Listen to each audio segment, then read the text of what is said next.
Popping a red pill. Ain't no time for acting. It's like camera action. Real life is a script. Real talk is what it is. Enlighten your success. Swing back at it again until you can't filter it. It's raw. Uncut, no taste. What's going on, people? This is your boy DJ Talented, as if you didn't know. You did. This is the real, the raw, and the motherfucking rugged. You dig? This is a good Sunday. Good Sunday. We all still alive. We ain't shot by no goddamn police. We ain't on no bullshit. We on the up and up. So we are celebrating life today. Let's get some applause for that. All right. Oh yeah, and we do have some very, very, very interesting, Very special guest in the motherfucking building. yes sir, in the motherfucking house. You dig? You dig? To my right, I have Miss Entertainment. I was every goddamn Sunday, every damn day. I missed my left and my right. And to my immediate left, we have. You have to point to me. What happened there? As you say, this is Cheesecakes. What's up, y'all? Hey, T. Yeah. Maybe you need to point to me next time, then I get it. I think that's what I'm gonna have to do. I'm gonna give you one of these. Nah, that's not a point. Oh man. That's a get it together, goddamn. Tighten up. So yeah, we have Terry and T in the building. What's going on, people? What's happening, world? What we drinking on? Hey, I'm getting to that. What is we drinking? Some Island Bacardi. Some Island tea Bacardi. Bacardi Island tea. We're gonna try that again. We are. Okay, we're gonna give her that about 10 times today. Probably. So we actually sipping on some Bacardi iced tea. It's pretty good. It's not bad. It can use a little bit more Bacardi. But then again, since I got to read stuff, that's my. Now she asking for more Bacardi. I'm gonna need somebody younger than me, liver. I can't do that. She gonna make everybody fucked up. I can't do that. You know this shit gonna sneak up on you and slap you 2 times. It will. Slap, go to sleep. Yeah, before we done, I can't read shit. So I got all this shit to read. I was like, You better give me a blanket and a can of corn. Wait a minute. Let's back up. Can of corn? What's that? What's that about? She must be hungry. You didn't even corn. Can of corn? I got that from a movie. Ow. What it was called? It was a movie called The Longest Yard, and he got knocked out, and he was like, "It's okay, can of corn, I'll be fine. Can of corn and a blanket, I'll be fine." So I've been saying that since then. I'm like, okay, no judgment. Corn. I don't know what type it is. Is it green corn? Right, just a kernel or Damn no. Do you need the whole shack, whatever the fuck they call that damn thing, the whole shuck? We're not gonna talk about it because that's called an ear. Yeah. You on the wrong letter of the alphabet. She said can. And what you're talking about is a whole corn. Yeah, give that to yourself. Give that to yourself. They call it an ear here. It's an ear corn. Yeah. You shuck it when you're taking off. Shuck. But she no, said, shook. I'm like, what? Like, what? That tells you I'm from the country. I'm from the country area. Pretending that he from Chicago. Hey, I don't pretend shit. I used to live in Chicago. I lived there a whole 3 minutes. Yeah, there you go. There you go. That don't count. Anybody in the surrounding area, if they're close to Chicago, I'm in Chicago. You know, because people don't understand how to say Kankakee. So you just say, see what I'm saying? KKKville. K-A-N-K-A. K-E-E. That is actually a city. Yeah. Bullshit time. That sounds like some shit a car say when you break it down. But yeah, that's an actual city. Really? Yeah. It is. What's the population? You? Shit, I don't know. It's It's a couple it's- thousand. it's big for a city in that area. Yeah. Originally, They got 'em all. Hopkins Park. They got them all. They got a whole Hopkins mall. Park A is whole like mall. the country. And St. Anne's is the country. And nobody voted to change the It's name about of that. this goddamn big. It's got maybe 500 people, if that, right now. Back then. Over see. there, everybody see it. So yeah. I'm trying to tell you. Mhm. Everybody got the same dog. But what Basically. Dr. Jones tell One you? bowling alley, one movie theater. Oh, no. No. You going that's too far. much. You're going too far. Too much. You're going too far. It was one nightclub.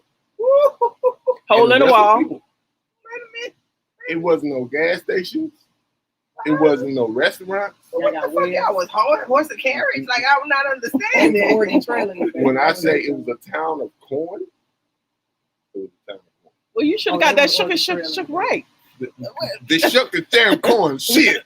Right, Damn it. you could have got the ear part right. Yeah. You said it wasn't nothing but corn. That motherfucker look like an ear. You should have got all that right. They used to shuck the corn. Yeah. They shuck. Yeah. Yeah. All right. This is gonna be a dope ass show today. All right. Are we ready to move on to some hot topics? Let's go ahead. Let's and get move on. Hot topic. Hold on 2 seconds. Go ahead.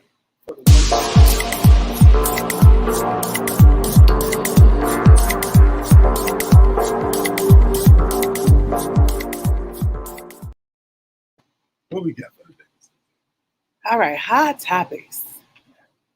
Dr. David Fowler, a Maryland medical examiner, testified in the defense of Derek Chauvin, stating that he would have ruled George Floyd's death as undetermined because of George's heart disease and drug usage. He also testified that the tailpipe of the police car may have leaked carbon monoxide into George's face and contributed to his death. Now, he wasn't the court-appointed medical examiner, which ruled that George Floyd was a homicide. But because of Dr. Fowler's testimony in this case, there's a call to review all his past cases. So I think the George Floyd case has opened up other people's eyes to the so many injustices. So it's almost like, when you got racist cops. So we got the body cams for racist cops, which don't always, go in our favor.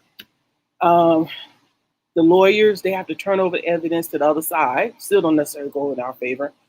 Judges, you can appeal. Still don't necessarily go in our favor, but at least we have something.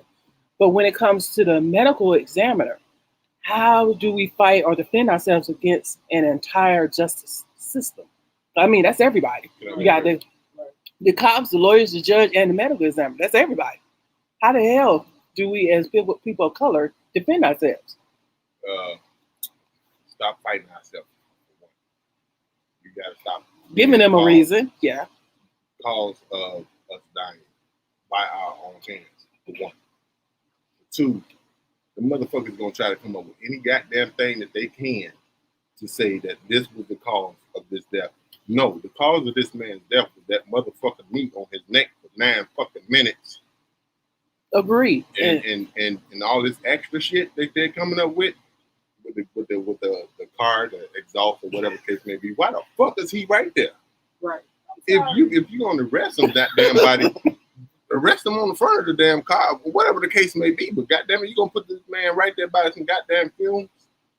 Well, he didn't care. He was just trying to. No, he didn't care. He didn't care whether it was fumes or whether he was on some bed of nails or whatever. That motherfucker need to go to general population and get beat every fucking day of his goddamn life. But damn, that part. Okay. But how do we stop another George Floyd? Is there a way? Yeah, you don't. No, you don't. And I'm being as real as possible. Like, we gotta stop saying what we don't do or what we can do. Here's the thing: people say we gotta get in the house. We in the house. Now they won't let us sit at the table. Okay, now you gotta sit at the table. Now we sitting at the table. They won't let us eat. So now we can't eat. What's the next best thing to do? We can't eat. Trying to steal off of somebody else's plate because you're hungry. So they're going to keep finding ways to stop blocking us, even though we are some of the most resilient people people on the planet. We are. Yeah, totally agree. That's why you don't like us. So, they knock us down 9, we get back up 10. It's just the fact that, like, sometimes your knees get tight, your feet get tight, your back get tight, you get tired of falling, you get tired of having to stand up for the same thing. So when you take another route, they go behind that route, find a loophole, and then find another way for you not to be able to get in the door again. So now you got to start at the back of the line again to get to the front of the gate, to get to the door, to get in the door. You have to do this repetitive cycle, and that's all we've been doing. And that's our everyday life. Right. And it wouldn't stop. I'm tired. I think every Black person has PTSD. Here's the thing. They don't allow us to have that, especially women, especially Black people. We're not allowed to be sick. We're not allowed to be tired. We're not allowed to have trauma. We're not allowed of any of that. We're not allowed to be in pain. We're not allowed these things because we had to endure these things to keep a straight face. Mostly because we didn't want to get killed to take away from our kids. Mm-hmm. But over time, that becomes our mindset. And once our mindset stays there, it's like, what can we do now? What they want us to do now? Remember, at one point, it was like, oh, women are lazy. Remember, we were doing all the cooking and cleaning and having the babies, but we were staying home. Then it was like, oh, it's time to liberate ourselves. Okay, now we was getting out and getting jobs. Oh, now women not home enough. So we're going to have to do something. Hey, let's do this. Let's take this away from them so they can force them to be home. Now we're home and now we're having kids in abundance, but we're lonely. So now that we're lonely, we're finding other means. Hey, and what they did in the 50s, so Tupperware. Like, it's like, let me find something else. Amway, remember that? Avon, Mary Kay. They still do that. And they still do that. So it's like, let me find something else to do. And then they get in their mindset that now I'm a boss. I'm a boss with kids. So now you see this woman who had all these churns, still keeping the house clean, still doing all the cooking, still making sure all the bills are paid. And now she has a job. Now she has income. So now they're taking that and like, okay, y'all don't need shit now. So now you have people like, whatever the dude name is now that downs everything women say. And you have, other people who like, oh, just be yourself. But when you be yourself, you can't be yourself. You can't be yourself. So how can we just be Black? We cannot. To bring it back full circle, we cannot just be. We can't be. Also, something that struck me too is visible. I guess as a Black woman, being as a woman, we're double invisible. I had an incident that happened this past week where, now, like you said, we are in positions and bosses and blah, blah, blah, blah, blah, blah. But I was on a call and the guy that was running the call, he went through all the males. I'm the only female on there. And I was like, well, I guess nobody has none. I was like, excuse me. I am on this call. Right. So this is what I have to say. And just that is so not of the abnormal, which is still sad in 2021. That I'm still invisible as a female, and definitely as a Black female. Now he called me offline and apologized, but he did not say that in front of him, in front of those men. That's too much. That's too much of taking my pride away, taking my manhood. Mm-hmm. And that's the problem that we have, even with a lot of women, because I'm an alpha That's female, true. and I'm not gonna lie. Like I do what I need to do, I get it done, whatever it is, but I wasn't always like that. Because you go through a period of time where you have somebody that can get into your head mentally. And then you're like, okay, well maybe I'm too strong because I was now a strong woman, a strong Black woman in particular, becomes angry. So now we're angry all the time. Because that alpha female gets confused with being angry. Right, and they get that confused because if I'm saying I own my own company, I run my own business, I do this, I do that, I have this, I have that. It's not me bragging, it's me letting you know that I have these things so you don't have to help me with the things that you think you have to help me with. That's not me saying I don't need you. That's me just saying, look, I just need you a lot less in these areas. That don't mean I need you less in these areas. And that's where that's where I feel like a lot of people are brainwashed into believing that if she is strong as she is putting herself and presenting herself to you, you get offended. So your offense goes right into defense because you're offended from it. Now, the alpha stuff is sometimes it's warranted for the defense. And the reason why I say that is because I had a job where we going around and to everybody introducing themselves, and the first thing out of her mouth was, Black female, I'm an alpha female. And she was that stereotypical bitch that they think we are. You know, I mean, she was nasty to the core. Oh, somebody just gave her that name. She was already a bitch. That's the thing. No, it's true. It's the truth. Because people are already who they are. Sometimes people just need an excuse of why they act the way they do. Like a lot of people, oh, you just a Gemini or you just an Aquarius. No, motherfucker, you are a 40-year-old person who needs to sit your ass down and stop talking to people like you sideways because you're never too old to get knocked the fuck out. So if you feel like it's that bad, and I have to use this title to tell you to explain who I really am, then I'm insecure. That was an insecure person using that as leverage so they can, you know, say what they want or do what they want. So you can say, oh, that's their excuse. Well, she's just strong. No, she's a bitch, and she always was one. Right. And when she felt like she had a little bit of shine, she took it and put some oil on that bitch to make it glisten. But she made it hard for us because we were the only 2 black females up in there. We was the only 2 at that time. We was the only females up in there. So, and then her nastiness. I mean, straight nasty. And then she didn't like me since the day she laid eyes on me, and I never could figure out other than the fact that maybe she looked at me as competition. But it was 2 companies in one room. So how can I be your competition? Because at the end of the day, I've had that in the workplace. No matter what field I was in, you always have that one person that's just like, oh, she thinks she better come in and take all my spot. Toxic ass on. I just want my check. Especially I'm trying to get my coin. I just want my check. That's it. And not to be bothered. Here's the thing. I'm like, how can you get mad because I have a piece of shit associate? Don't get mad at me for having my shit together. Right. Mm. But I'm in the same position as you and you got a PhD. You get what I'm saying? Mm-hmm. So, you know, it's that's like now they don't even see certain degrees as being degrees. Like an associate's degree is just like a diploma now. So it's like, true. You know, so it's like, if I have this and I worked hard to get it, I'm proud of the position I'm in. Even if you came in with a MBA or whatever and you got the same position and we making the same amount. I just knew what I was doing. So you have to give me that.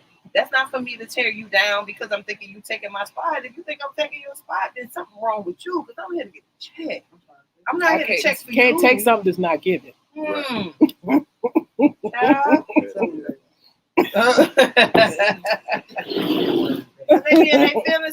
in their feelings too much about the wrong thing. Yeah. Like, why are you in your feelings about what I'm doing?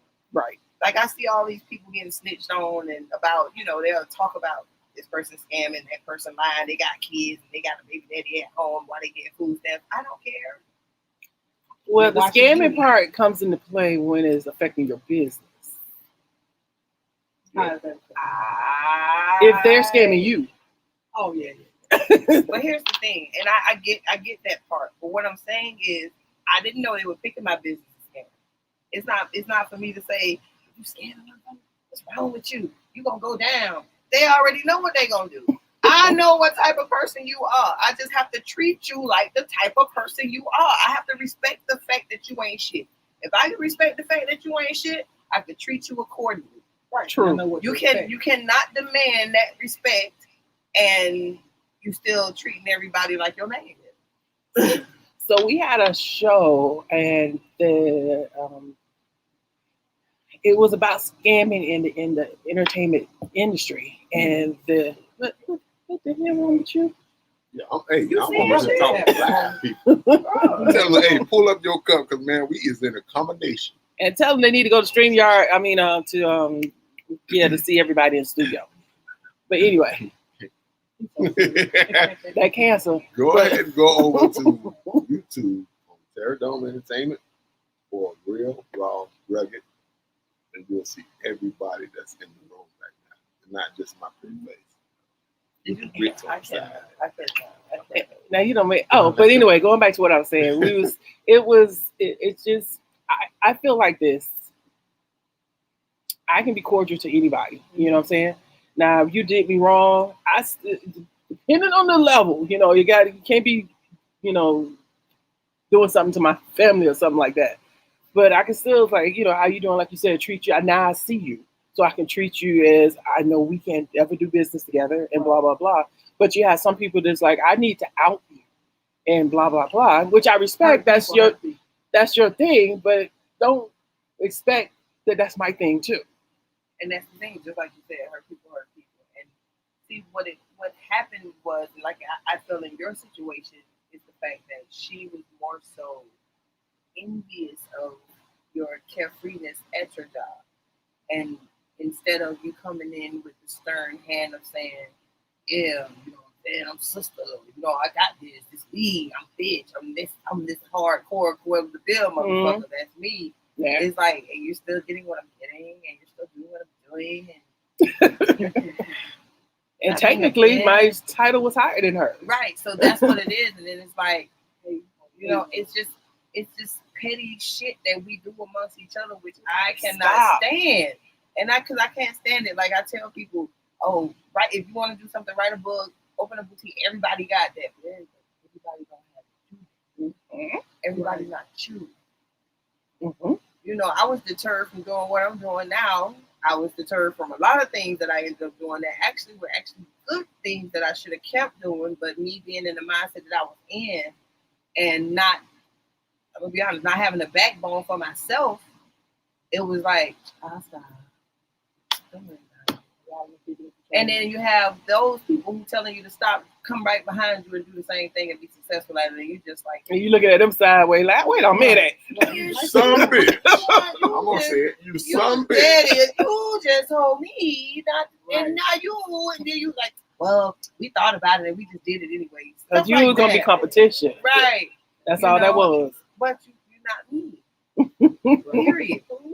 In this business that I'm in, I don't care what nobody say. I had somebody literally tell me that I'm not this person and that person. I know I'm not. He's like, okay. Right. I'm me. I got consistent work. My company is booming. My business is booming. I'm not complaining. I'm thankful. I'm happy. And in this indie shit, I'm the shit. I'm trying to say it. You know what I'm saying? I do, you know, and I tell people, you know, we don't break. I don't at all. Like when people find out how many awards she done won or what I do and what I've done and what I've been doing, it's like, like why? You have to. Why? Like why? I'm happy that I'm getting it. I'm happy that I'm word of mouth. I'm happy that I didn't have to spend hundreds of thousands of dollars to go to a school. You know, I went to school on, you know, financial way. I went to a community college. You know what I'm saying? Exactly. You know, we do what we have to do, and it's like. It's like you're doing it for your, like now it's like I'm doing it for myself. You can't come in here and tell me you can decorate this better than me. Oh, how dare you? How dare you? I want to go ahead and skip all the other stuff and let's get into talking about y'all.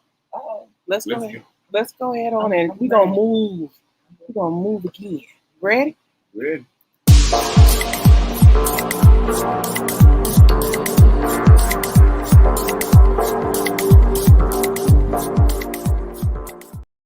It's a butter. You touch the bag though.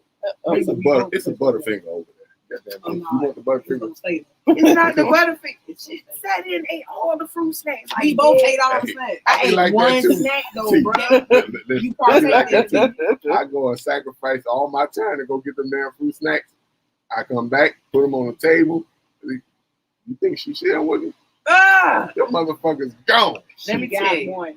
So I thought you gave it to me. It's the thought that look, we was on vacation, man, and we had a bag of them Dorito joint, the Dorito joint, and I put the motherfuckers down, full bag, not even open. I wake up, bag is completely empty. Nigga, you couldn't save me one, a half of one, a crumb. Let me tell you. With that ranch dressing, that thing was good. I feel your pain because she'll sit there and say, like, I'm not hungry. Don't worry about it. I go in there and chef it up, come back to the bed. Yeah. Oh, thank you, baby. I was hungry. What the fuck? first of Hey, I'm all, gonna say it. What the fuck? what makes you think you're finna go in there and make an elaborate meal? You already know you can chef it up. You think I'm gonna let you bring a plate in that room and I'm not touching that plate? You said you wasn't hungry. It don't matter. That's here. besides the point. Do not fix your muscle movers to see her and tell me that you be hungry. And did not. But baby, you be bringing them old pretty ass plates in there with good presentation and shit. Think me ain't gonna Well, how about this? How long y'all been together? I've known her for almost 3 years. So you know better. Thank you. No bullshit. Bullshit. You know Bullshit. better. You know she gonna Bullshit. ask for some. She knew I'm gonna ask for something. Yes. Let me tell you something. Her first time cooking. She like, wait a minute. Her first time. That's how I'm looking. That's how I'm looking, T. Look, her This first time. motherfucker here. This motherfucker here was saying, I ain't hungry. I sit the damn plate down, half the shit gone. But I had to learn too, because when he said like before y'all came, he said, I'm gonna go get out and get something. You want something? No, but I know when you come back up here, I'm gonna want some. So just give me some anyway, right? Right. This time. This damn time. Feel my pain. Normally shit just end up missing. Like shit, you gonna save me one. So let me tell you about her. So I like bring a plate and I sit it down, and it could be like something small I made. All of a sudden, like I'm like, oh yeah, baby, you know you can have a piece. I'm the word peace. Well, you have to make sure you have to say that. If you don't say that I'm doesn't sharing, matter because I am only left with a piece. That's not my problem. No, You shouldn't be taking too long to eat. Hold on, wait. this one Where right the here, fuck y'all come from? all You from day. Florida, T? I'm I'm from A. I'm a great baby. This a great baby too. This motherfucker was, man, god damn it, shit. You feel me? He sitting there all day chewing. I was like, dude. Don't worry about how long it take me to chew. Goddamn, eat your food and leave mine alone. When I tell you, I can She be want to eat and savor the moment and shit. You know, Just eat. You gotta say with a flavor. Damn, if it tastes good, you gotta eat the motherfucker. You No, gotta hurry you up gotta and eat say the with food. the flavor. Let me tell you, like I'll fix her plate and I'll sit it down and I'll go and get my plate and I'll sit it down. She halfway done with the food and I'm like, bro. Like a motherfucker is trying to steal her food. I'm trying to tell you. Did you cut the vacuum on? Like, That's how she is. She's in the military. She's in the military. So I blame it on the military because them motherfuckers got to get in and out of there. I blame it on her damn seasoning because ever since the very first time she made me a dish, I threw up. I threw up because I was overeating. I didn't want to waste none of the food. Like that, serious. I was stuffing myself. And when that was good, you cleaned that up. It sounded like that shit was bad. I know, right? Because that's how she felt. You Every can time imagine she the made look on her food, face. I threw up. I'm like, I'm like, well, Mistletoe Mary, how the hell you gonna tell me to cook every day if you throwing up? Right. Eating Okay. so goddamn fast. Hey, So so somebody's stealing your So plate. this is what happened. She actually ended up like I cooked, and she just kept going. I'm like, if you're full, put it up. but it'd be so good. That Leftovers. say it again. It'd be so good. That's exactly what she said. Good. Cause like the way she be seat, man, she be. Hold on. That should be so good. Hold on. Somebody in here by the name of George Floyd. Blue Lives Matter. Okay. I can You give want you some what's on attention. my mind. You I want could some really attention. give you what's on my mind. But I'm gonna, you know what I'm gonna do? I'm just gonna let that flow. Yeah, let that one go. Boom. Yeah. You said it. Blue Lives. I wouldn't even acknowledge that. You said the comment. That's all he get. Yeah. Well, next. Let's go. Let's get on to this entertainment. Okay. What's the name of your business? Oh, my business is Cheesecakes LLC. And Intrigue Graphics. Okay. I have a okay. She just gonna take my little spot. I'm in the tired, life, but she baby. gonna take my I spot. tired, baby. Like I this is tired. what I'm talking about. Bring that shit back. Nah. Turbo. Nah, it's actually Cheesecakes LLC. I actually, I'm a creative. I'm a production design. I'm a creative director. Also I direct every now and then. What else you do? And on the post side, You gonna let me ad lib? I'm a post editing supervisor, so that means I go and make sure she's doing what she's supposed to be doing. She tell me what to do. And we Okay. make sure everything, flows well. I'm bomb at making trailers, though, movie trailers. I really am bomb. She's a hell of a story. Okay. So, now you can talk and tell me what you do. Yes. I don't want Come no on, ad lib Terry. in my shit either. Since you ain't let me ad lib on it. What's up, Velasco? The name What's of my company is called Intrigue Graphics Media. I have a video production company and a post production company. We also do web design. So how did you guys get started? And then the next question is definitely how did y'all come together? Okay, well, I'm always been a decorator. Like I can stage homes and do things like that. I've done that a little bit. I've staged homes. I've been personal assistant. I've done a lot of stuff in my life, like a lot. But I was in a down here marriage, and I ended up not. I put my company on hold for that. Okay. So for about 7.5 years,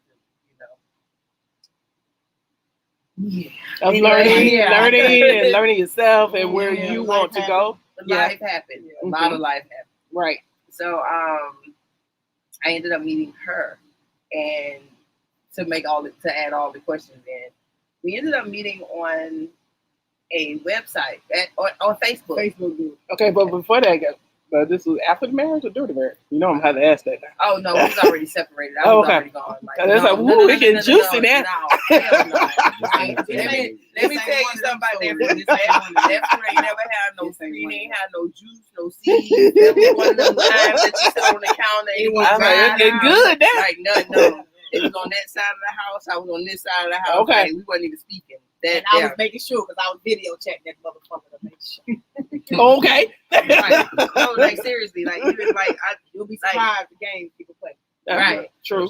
And I was totally transparent. I have always been transparent, and that's the thing that a lot of people like really got me twisted with because of.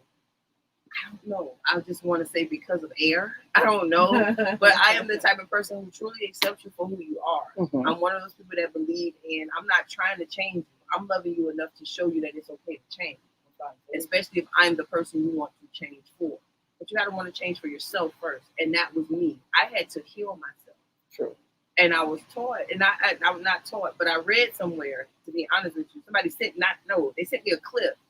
And a woman literally said that she said that to her ex-husband. She was like, the same way you're breaking me and the same way you're doing this, the karma is going to be you watching me fix myself in front of you and you can't do nothing about it. And that's exactly what happened.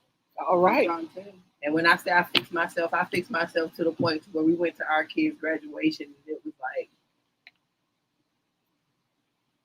you like that? Oh, I'm so glad I'm done with you. Right. It was an uncomfortable thing, but that's how we met. And then to get into my business,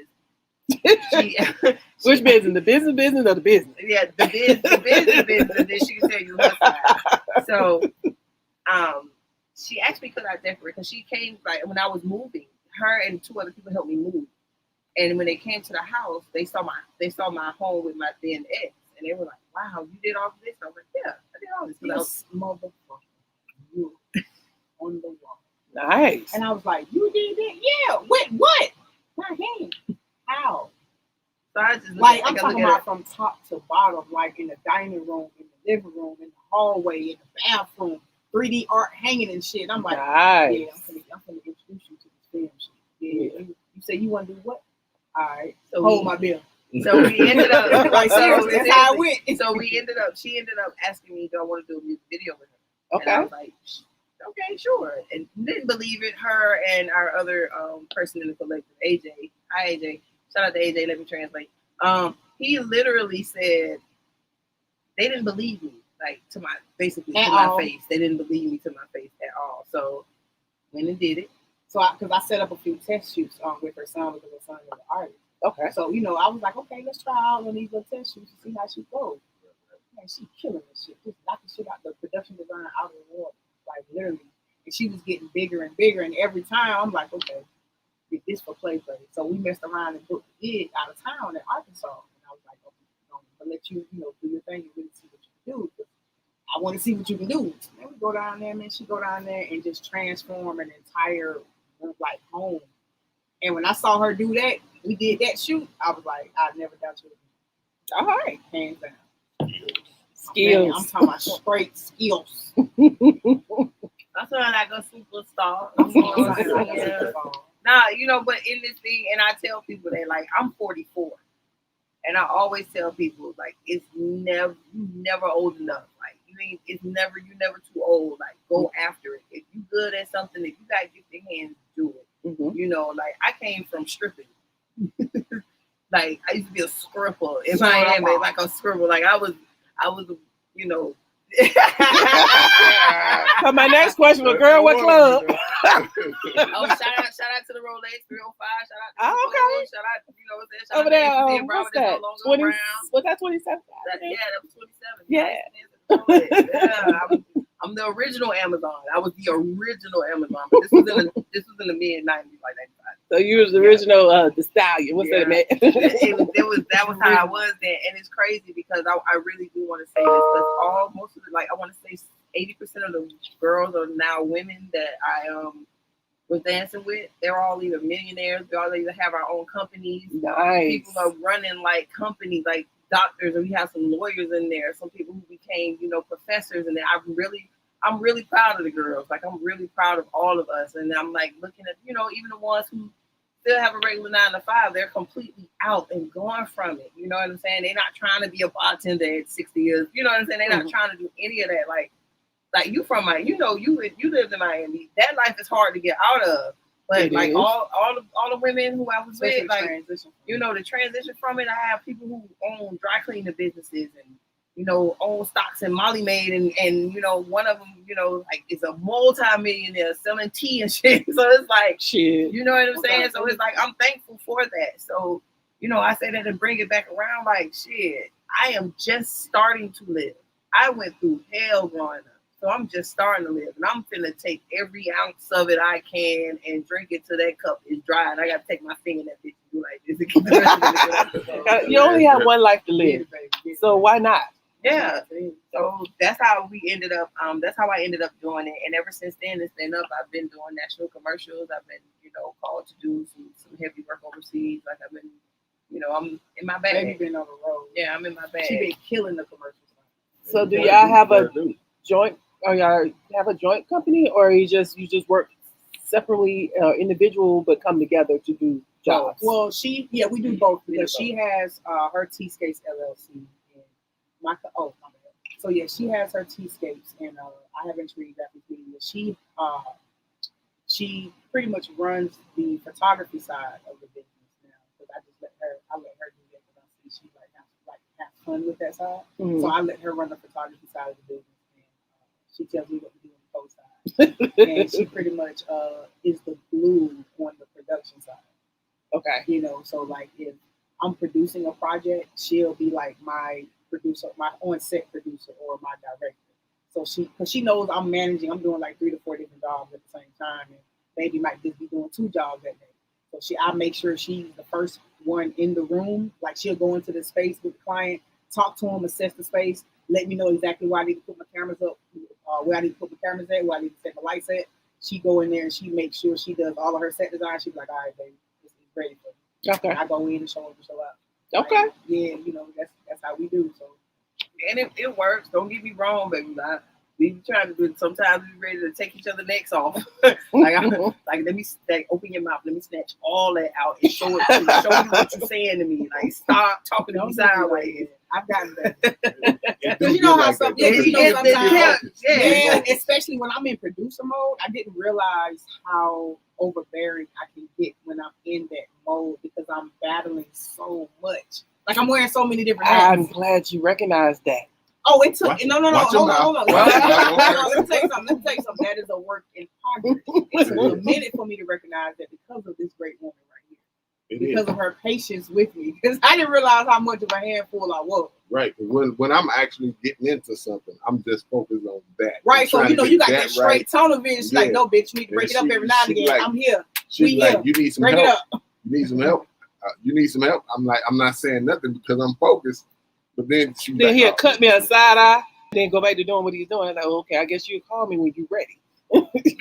Oh, sometimes I'm like, don't tell me you're hungry because I'm off. The kitchen is closed. Like I'm done with you. And I don't want to go through that. And she'll just sit there like, I was focused. What you focused on? I'm right here in your face saying, hey. Like, baby, you know not to talk to me when I'm looking at the screen. We want to take her throat off. Like, because you're there to help, but yet they're not acknowledging that you're there to help. That's it. That's one thing I gotta work. That's because sometimes thank y'all for acknowledging that. Yeah, thank you We for tend to forget acknowledging that. So that. it's practice, bro. Like Yeah. take it one day. That's literally what's working for me. I just take it one day at a time. Because like I said, I didn't realize when I'm getting in those moments, I didn't realize like if I'm stressed out on a project, I'm taking all of that stress out on him. He And gets it took a snappy. minute, right? We get real snappy, and it took a minute for it took a minute for it to click. I'm like, yeah, I just snapped at you, baby. Oh, shit. Yeah, Okay, so I'm practicing for next time. yeah.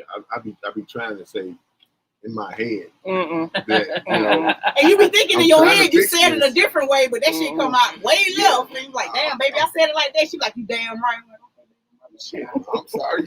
You now know I'm what the spending the deal next is. 2 hours making up, but, Right. see, But that's not an laughing excuse. on the way to bed. Because though, she like, gonna say that good. too. She'll say that too. You know what it is. You know what I'm doing. No. Right, I can't use that excuse every time. Yeah. So I've gotten a lot better. I try to use it 99% of the time, but they don't work. Well, So as far as the forget all that, y'all, 99 my ass. But she been in the business for a while. She don't want a shit ton of awards. I've been doing this for about almost 10 years. nice. I'm trying to get to that point, man. The first short that we did was a 12-hour challenge, and we had to get the crew together. We had to come up with a concept. We had to shoot it, and we had to have it edit within. Oh, That sounds like you're talking about the 48-hour film. It wasn't even 48 hours. We had 12 hours. Oh, okay. This Yeah. was something that Y'all had a damn good writer. Mr. Joe Williams. We didn't get a chance to write nothing. we kind of ad-libbed a lot of that. Oh, okay, y'all. Okay, cool. We On the ad-libbed fly. a lot How of did that. y'all feel about it? How did y'all do it? It was fun. It was fun. It It was really- good. We might show y'all that. Matter of fact, that's where we met Brenda. That's what's up. That's where we met Brenda. That's what's up. She was part of our team. That's what's up. Oh, crazy. It was cool, but it was like She crazy as hell. She is so quick to do fucking it. We serious. had to do, what was it? I'm gonna tell you a funny story with Brenda. 7 minutes. Tell her business, huh? How long was that? 7 minutes. 7. I don't 10 remember. minutes. I don't remember. And then the person that was supposed to edit didn't know what she was doing, so I had Oh, to baby. edit it. I had to shoot it. Oh, baby. We had to come up with the concept. We had to do everything. I had to act. That's not my You thing. better go, girl. And now I got pushed into acting. Yeah, that was Oh, the yeah, you gonna push. do it some more too. she is too. Now she's a drug lord. Oh yeah. Check you out. So you're a drug. I am a hood. I'm like a really ratchet hood mom. Like I'm not even gonna say ratchet. I'm like I'm a mom that grew that from the hood. Like I'm not talking about the hood where we like almost to the house part. No, I'm Oh, talking now about she hood. one of them real mamas from the trap, like her son, the kingpin type shit. She one of them okay. kind of mamas, so you get to see what that looks like. Okay. So, yeah, and I'm she's, in this show called The Betrayal. It's, Okay. yeah, and I'm one of those shit, mamas it's that fine. I'm one of those mamas that'll cuss you out, but I'm giving you tough love. I'm giving you love in my cussing. I'm telling you things. I'm gonna cut for your a ass reason. out, but I'm gonna give you a word. Right. Yeah. You know, because I had to tell one of my kids who was using my other fake kids. I was telling one of my children to stop using my other child fake ID. They all they got. I talk about real stuff. Like even though it may be hood and a lot of people it's catching on real bad. It's catching on real fast. I'm one of those parents in it that's like, I don't care how y'all feel about it. I'm still gonna tell y'all what I gotta say. But I'm gonna tell it to you so you'll understand why I'm telling it to you. Why I'm talking to you this way. Why I'm going upside your head. Why that was the stupidest thing to do. So I'm a totally different person from in here. So sorry. Like why I had to pistol with you today. Right. I'm one of those mamas. Like I sing it to your I'm daddy. I'm the mama that'll jump off the second floor and stomp on you. Like I'm stomping on you with the Right. Yes. Yeah, what we are shooting now is called Brother. Okay. How's it going? We're working on it. We worked on it. So what happened was with this one, okay, so it was part of another challenge, and it we had to write the script, cast it, edit it with a trailer, blah blah blah, all that within I believe it was like 2.5 weeks of doing all that. And so we did the project. It was good, but being we was rushed, it wasn't the best, but it's still good. And then we came back with a part 2, and we was actually getting ready to shoot part 3 when COVID hit. So what we decided to do is just redo everything. So we took all that. Well, I need to take the second one down. I already took the first one out. So we're reshooting the first one with a semi new cast and just added some extra parts. So yesterday we shot the part where because I'm playing a drug lord, and I was telling him that I need my money, and you better give me my money. All right now. And then there was a part in there where we did it on the fly because my daughter speaks fluent Mandarin, right? Nice. So we added a part where she's talking to me in Mandarin, and I answer her in English.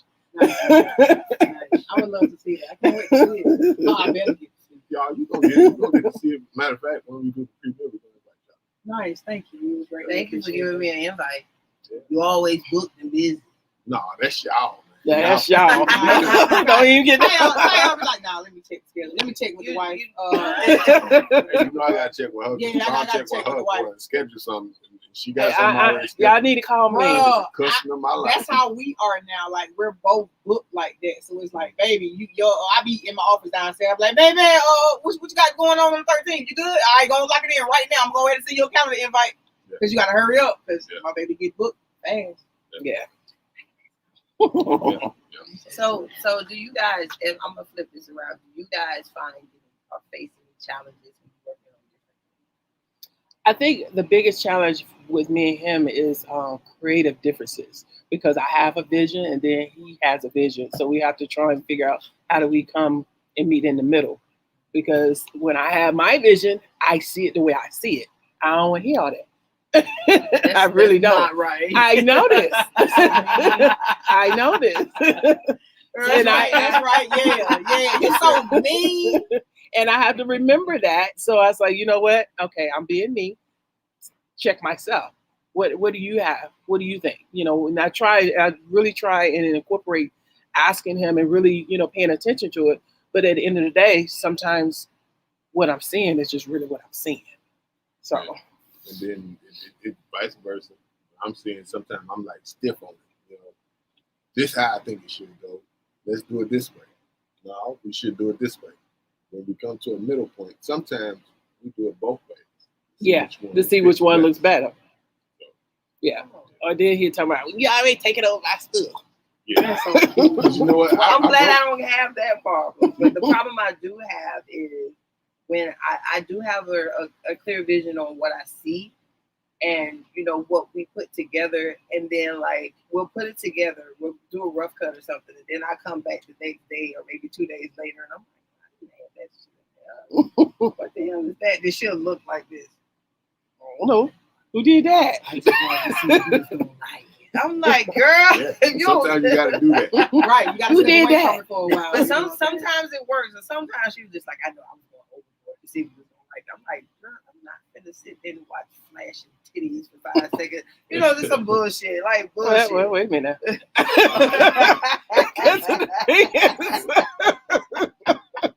Guess it kind of depends. She better not have on no depends.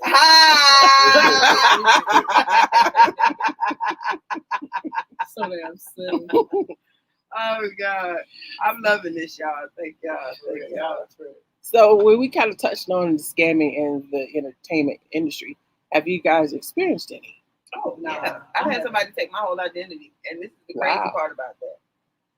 They only took it to create bogus bank accounts to, drops in. And that was the thing back in the 90s. Like, you'll open up a bank account, you'll put a bogus check in, you'll go within 3 days, and take all the money out. Once that check, get that check. Yeah, you can take all the money out, and then you'll close the account. Or they'll just leave the account there. Like, it took me till, I couldn't get a bank account for like almost 10 years, I want to say. Wow. Yeah, it take a lot. When somebody steals that or do things like that to you, it take a long time. It take a long time to get that off.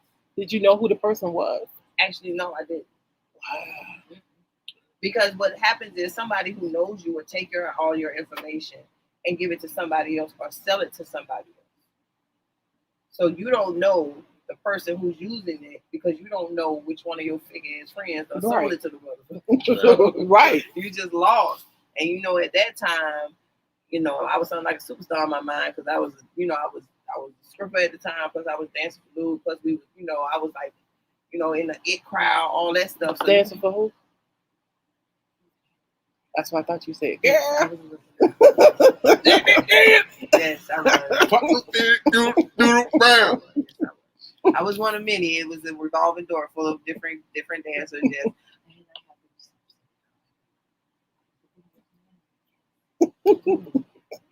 Anyway, so yeah, I did that in the 90s. You know, I was a hip hop dancer also, so I traveled. Like I went on world tours. I did all that stuff. So things that people like, oh, you know, I'm gonna do this before I'm not like, girl, I did that before I was 25. So I'm good.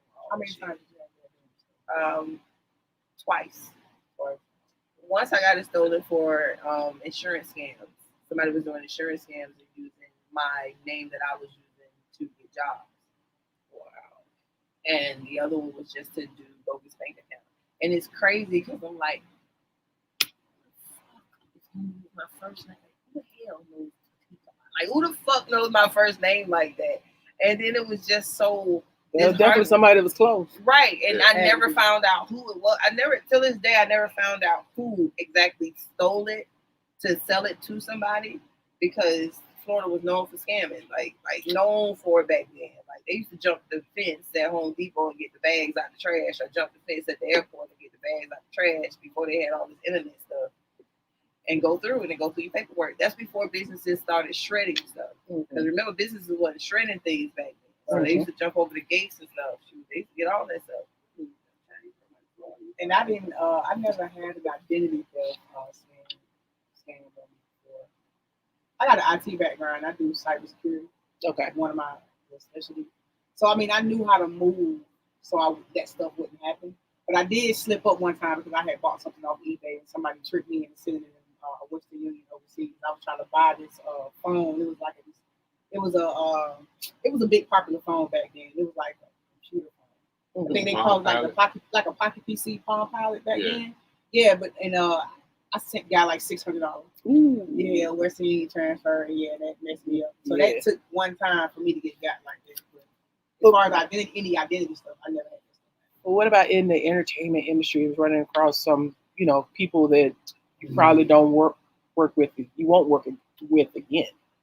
Oh, child, please. I walk across it, run across that shit. We draw across that bitch and motherfucker get in the confusion. We ran past all type of shit like that. Like, I done ran across people who wanted me to create a whole city with $500. I'm like, how?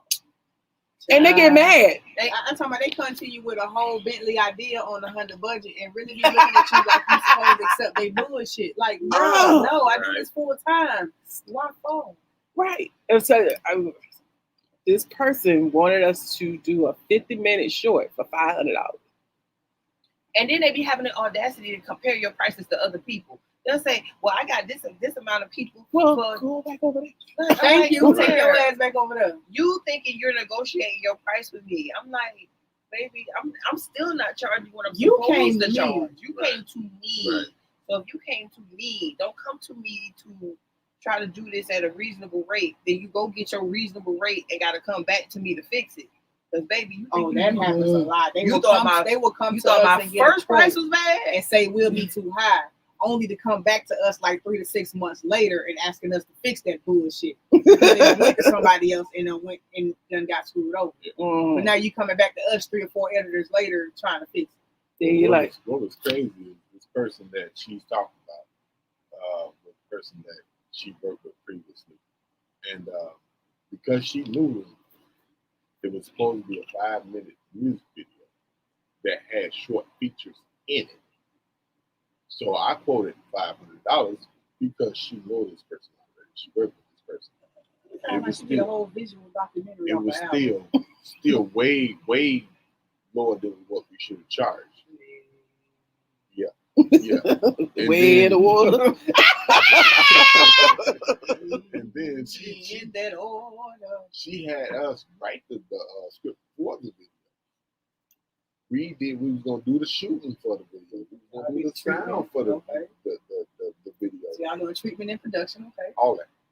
And then she come out and say, can we make this a 50-minute short film? Like, girl, fuck off. Ain't no 50-minute short in the same sentence. But she said, well, I said a short. A short can go from 5 minutes to 50 minutes. Like, not for no $500. Who in the hell told that? We told her, no, thank you. You run it short. real short right now. No, thank you. We're not gonna do that. I said, I tell you Sometimes they what, be so adorable. I'm gonna give you back your deposit and thank Right. you. I'm sorry. Yeah, go ahead. I know you got it. What you got? We gonna pray for them, and we gonna pray for y'all. She gonna take a nice route.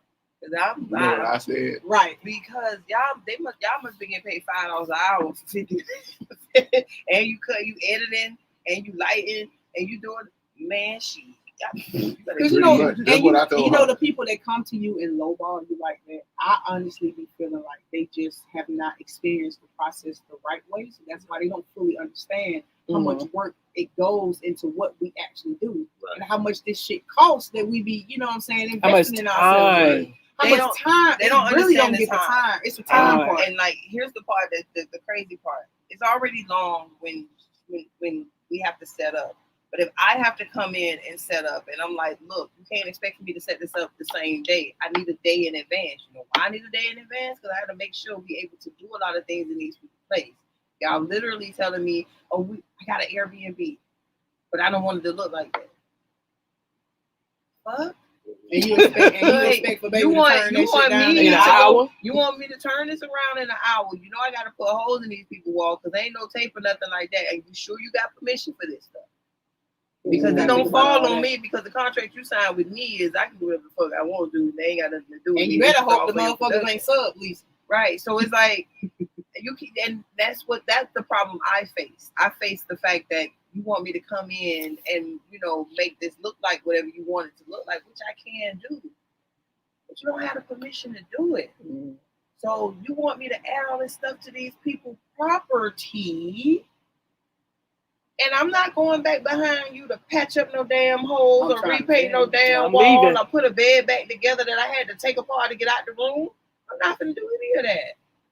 If you can't make it work with what you put up there and you didn't bring me into an empty space and have me start from scratch, don't get mad at my prices. Right. Period. Right. Period. I'm a miracle worker. I'm trying to tell you. Okay, so being that you guys work together, how do y'all deal with the groupies? Let me tell you about her, and she don't understand what a groupie is. Let me tell you about this one right here. Trouble not telling. She Don't do that, so no. Here's the part that's gonna make you laugh. She don't even know they coming on to her. She like, baby, that means they coming on to me. I'm like, girl. Like, See, I just let baby handle it. If she is asking you, can she see you so you can see her whole body so you can get measurements, that means she's trying to flirt with you. She's trying to get sized.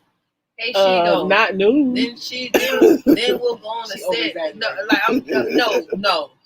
Then we'll go on the set, and somebody will come up to her, like a woman will come up to her, and this happened at one shoot, and hugged her for like, I think a second too long. She damn near pushed the girl across the warehouse, like, hey, and I'm like, it's not that serious for me. I gotta make sure. She'll have like a I felt uncomfortable, baby. It's one of those baby. things where you have a list of DMs, and in your DMs you have people trying to send you more than just headshots. If that makes sense. So it's like, hey, they're trying to ask you out on a date. Well, that's what that means. I don't be saying that shit because all I see is baby. So I'm like, I don't be saying that shit. See, the thing with that is, you let that shit go over your head. You don't pay attention to it like that's that. That's her. She don't see none of it. I'm like, they trying to ask you out. Oh, I don't know what that means. Right, I'm like, as long as you paying attention, baby, you see it, you check it, let me know. I know to stay away from them. But she tell me all the time. If I come back and tell her something, I don't know what the fuck. I don't know nothing. That's her. If I get up and leave, and then all of a sudden they over there next to you, hello. It's this for me with the conversation when they just start talking out the blue. Yeah, and I have to say, bitch, don't smile and make a burger. Like, get the fuck out of her face. Like, Get her a can of corn. Yeah. And she don't pay no attention. She just like, I'm not supposed to pay attention, right? True. I get it. But when you just oblivious, when I tell you Terry is oblivious to it, she's like oblivious to it. She'll literally just sit there and like, she'll sit there and say, I didn't know that. Oh, that's what I mean. And I just be laughing at her shit when I be seeing folks trying to holler at her. I be like, oh, she got it. Because I know she gonna handle it, you know what I'm saying? So I just be cracking up off of her. Like, because like, you do look good, they gonna get you. We have the type of relationship where I can sit my phone like this phone. I can sit my phone down, baby, go check that message. You got that, you know? She'll be like, baby, okay, well, you know my password, and we'll do that in front of people, and they're like, what the fuck? Well, if you're together and you have no secrets, we have trust. Right. Exactly. Like, and when I say like people we know that have been together for years, like. But then my question is, then why? What's so wrong about sharing that? I guess because for me, it's a trust factor. With her, it was when I first met her. She was like, I don't want to touch your phone. It's a privacy thing. I'm like, I can't. She went in her mouth. I ain't no privacy here. Like the fuck you think privacy? Well, I don't even. You better open the door. I'm just gonna give you shit. Open the door. Like that. Like it's like I draw the line there. I draw the line. I'm going. You goddamn right. I don't want to smell none of that. Well, I'm about to die. If something was to happen, she'd be like, "Damn, I miss the smell."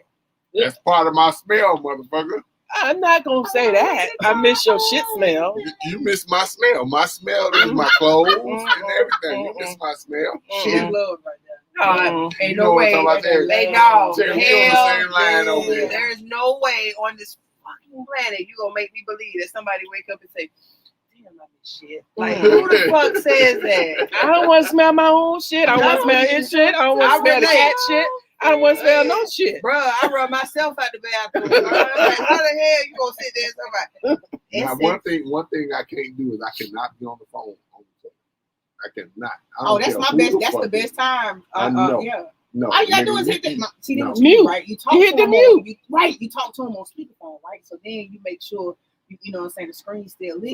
So you can easily hit the mute button. What you mean? I can't tell you how many times I am double tapping the mute button. Yeah. That's why you hit the mute button. You hit the I can't do that. Especially you got friends. You got friends that just talk. They don't even miss a beat. I'm trying to tell you. Hey, y'all on Instagram and y'all on Facebook or whatever. Do you shit with the door open and do you conversate while you on the shitter? Chime in on it. Now, I can have now we have like long conversations, you know, on like while she on the toilet or if I'm on the toilet, but the cell phone thing, that's like she just be and then a flush and I'm like, they don't hear that shit. Right. I be timing my shit right in between their calls. I go ahead and hit that mute button, you know what I'm saying, real quick. You ask them a question and that they know run out the bathroom. So that you know they're gonna start talking a lot. Right. That's when you hit the mute button. Exactly. You gotta play it smart. Yeah, it's just all about strategy. Strategy. Whose strategy has you gonna take this shit? It's strategy. You get time out. Shit. The fruit snack pack want to play. Hell no. It's strategy. No.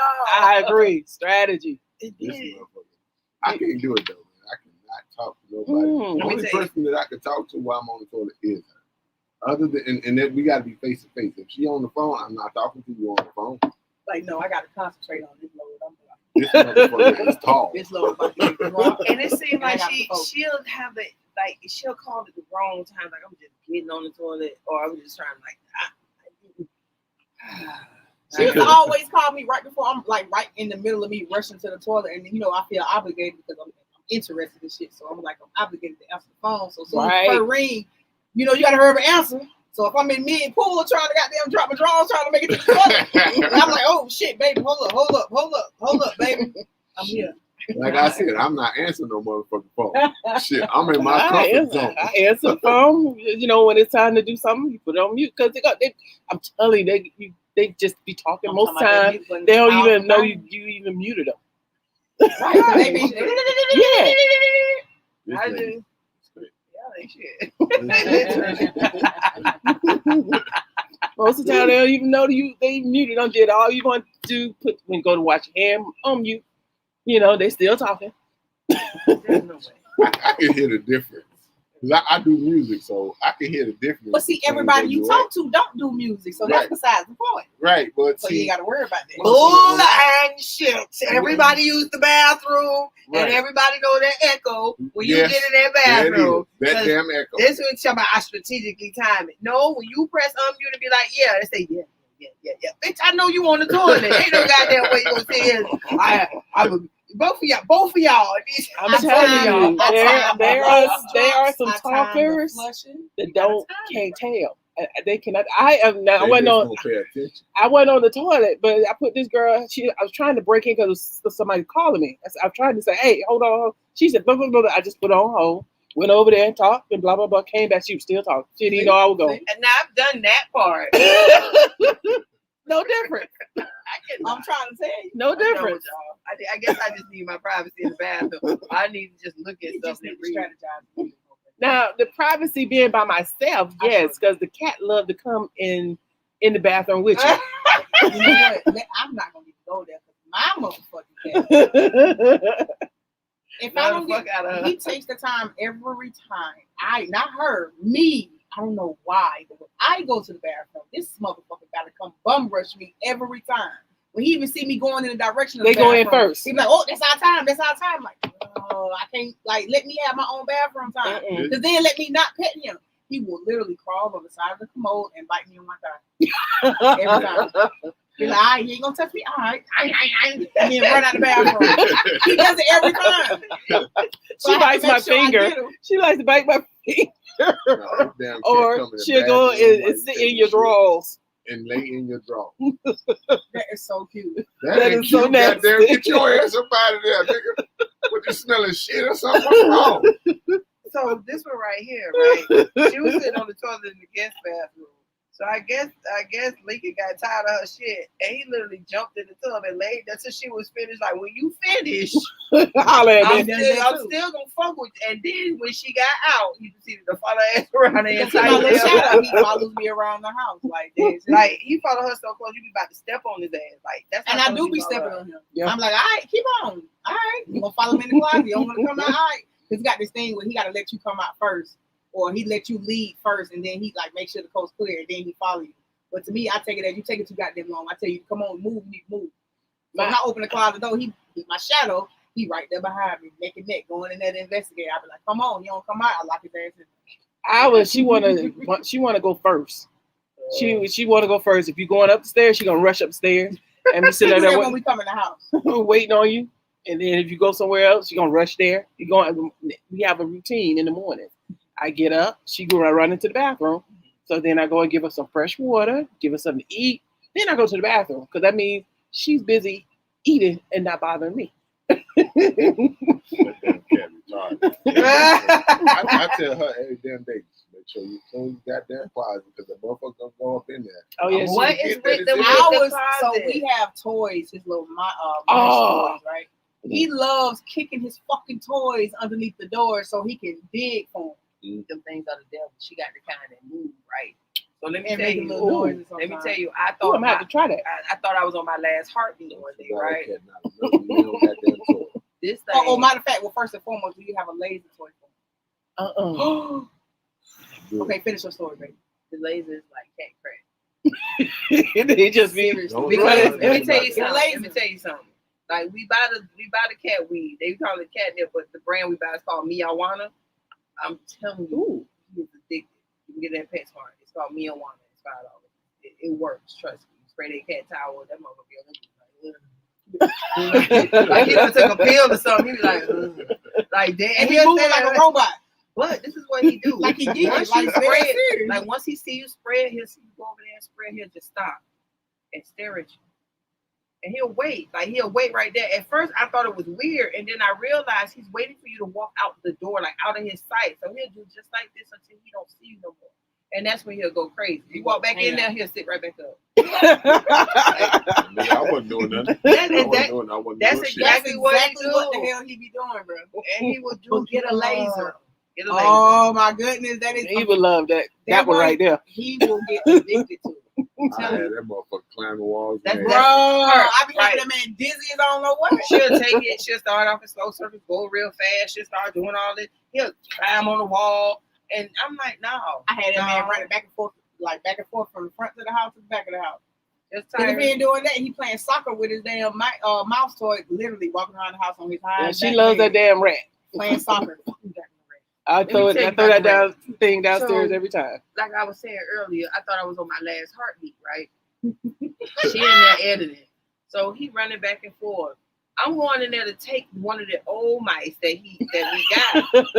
I stepped down and something said and shake and like pee went down my leg. Like I thought it was real. I would have got the spray. I'm screaming. She's laughing. I'm like, they bite on it, it vibrates and it makes a little mice noise. So you know what I'm saying? It's pretty cool. I might have to get that. I'm gonna have to get that one. So imagine doing that and the lights off, bro. I'm gonna have to get that one. No, you don't. 'Cause if I step on that motherfucker, it's going straight to God. Digital. Why? I was sitting there like, girl, you know I ain't got no good. I got one heartbeat left. What are you doing with this? And she got like 4 of them, so we throw them all over the house. Because like I say, he likes to push them. He would literally play soccer and soccer ball them motherfuckers up to the front of the house and slide them up on the closet door. Yeah, he got this thing where he only likes to slide his stuff so far under the door that you have to open the door to get it. So I got smart and I started putting things in front of the little slit under the door so he won't push it far. So when you push it in there, it bounce back out. He don't like that, so he don't go to those doors. Oh. Right, because he like to make us work. Hey, look at motherfucker. This is part of my routine, goddammit. You know what it is. Don't try to block my shit. And I love it though, but he is off the chain. I'm glad y'all cat people, so y'all heard him. How the hell we get on cats? I don't know. She started talking about you know, I'm a cat and person. I had to talk about my leaky bed. Go ahead. Retarded ass cat that we got. we got. I'm telling you, that damn cat retarded. That motherfucker will walk up to you and just fall over. Oh yeah. He doesn't lay down, it just flops. Nigga rub me. Oh, that ain't nothing. Ours likes to play tag. My daughter And pounce on your ass and shit. Yes. Hide up under the bed. So he'll hit you out the blue. Like you might not see him for a while, but let you walk past that bed. You gotta go back. He jump out. Wah, wah, wah, wah. He 2-3 piece you real quick and get the hell on. Crazy. And he will be hiding behind different corners in the house. So when you walk past him, wah, wah. And he stands up to do it every time, and then he'll jump off of you. Like he do acrobatic ass shit, 5-pound shit. And he'll just like, or he'll walk up behind her legs, so it's like when you step back, he be trying to trip you up type shit. Like it's like he be pranking us, bro. Like dead serious. He be trying me. Period. He be trying to make you fall, because he would literally trip you up. He would stick that little paw out, let you walk in. Because I got him trained. I kept telling her, she was like, he gonna be in the kitchen. I said, nah, baby, I'm Negro. I could train him not to come to the kitchen. So she was like, what? I said, maybe some white people shit. You trying to do white people for that. It's a spray. You just spray it with water.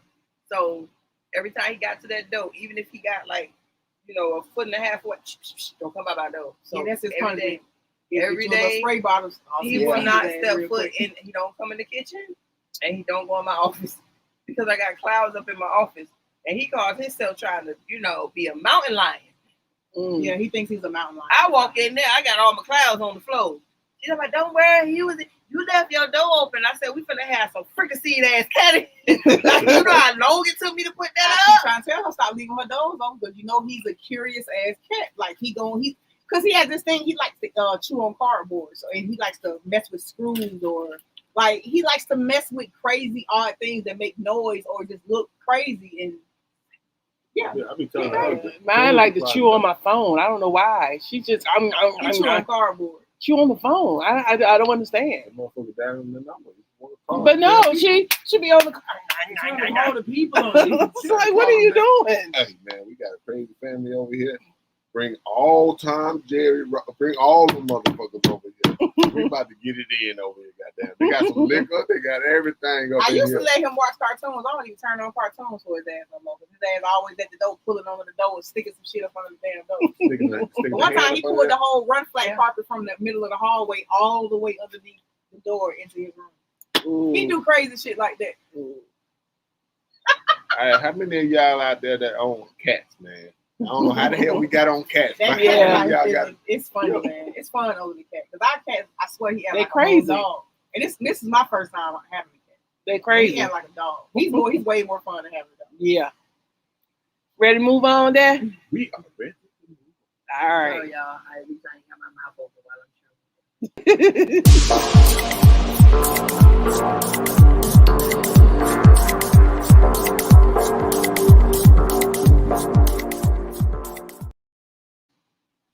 All right, we're gonna move on to crazy in the news. Clout chasing to the extreme. Oh wow. Florida woman, 28, allegedly. Florida is full of shit. Hey, yeah. That's Florida. I'm from Miami. I'm getting there. Allegedly dressed as a student at Miami High to promote her Instagram account. So she dressed up as a student and went to Miami High and started handing out flyers with her Instagram account. So when they were starting to get wind of it, so she slipped out the side door before security can get to her. But she was identified and later arrested. How? Through her Instagram account, dumbass. So this is what happens when you didn't graduate from Miami Central. Shouts fired. The home of the Marching 100. Miami Northwestern Bulls all day, baby. All day, baby. Bulls till I die, boo. Trail 5. Forget them damn Rockets. What the hell is this? Y'all cross y'all damn fingers like y'all making a motherfucking promise and shit. Motherfucking Rocket. I knew that would get you. I saw that. I said, I knew that would get you. Mascot look like a pole, like the fuck. Like, come on, now. Shit. I am a bull till I die, baby. Yeah, I figured that would get you. It's a fight.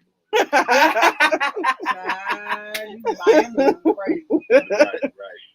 Don't call us crazy. We just sure of ourselves and don't take no shit. Right. Y'all surely that Y'all mouth cut bit through. touched.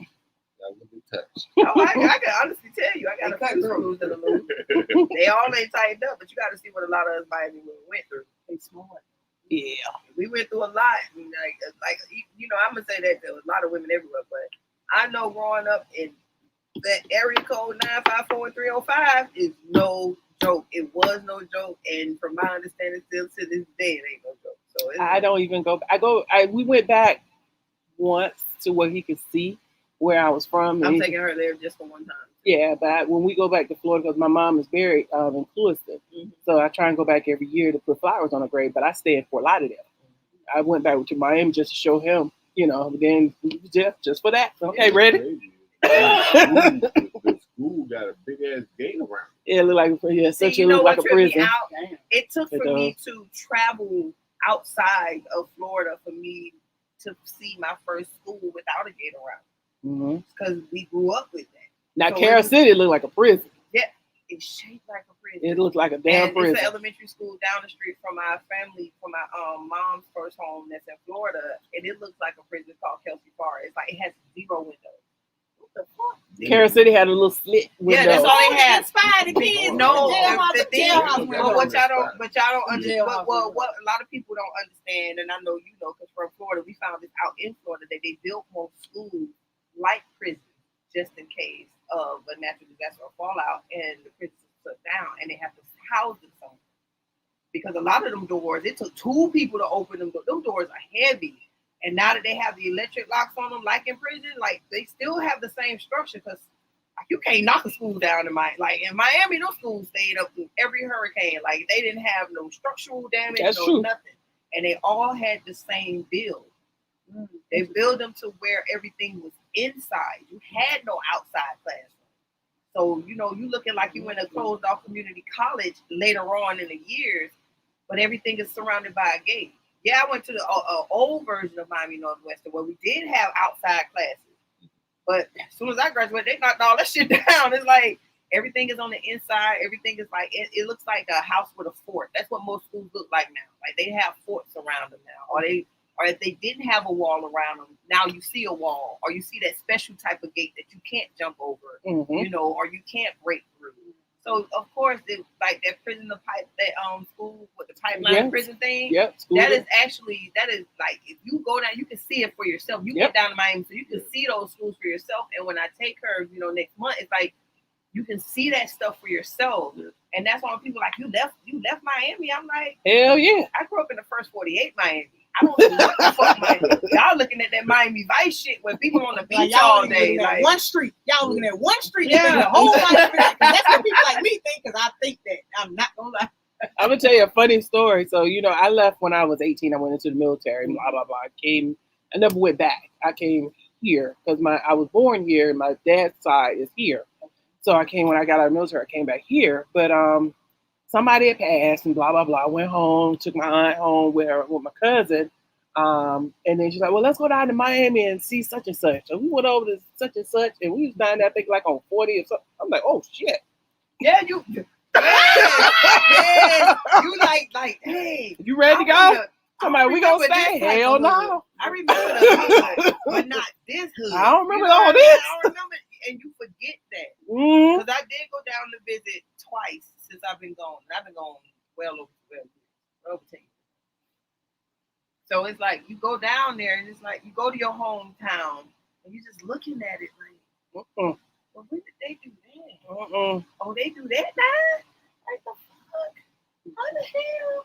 You know what? I'm good on all this. This is why I just come down to this. And then you have some people who live by it. Like I'm telling people, like, I love where I'm from. I will represent it to the day I die, but that don't mean I have to live there, because I know my experiences growing up there was totally different for a lot of people. Mm-hmm. So by me not wanting to go back, I don't want to relive those experiences. I'm good. I'm good. I don't want to see that space where that happened. I don't want to see that space where I seen my friend mama did. Like, I don't want to see that type of stuff anymore. And even if people say you've grown past that, that's not the area no more.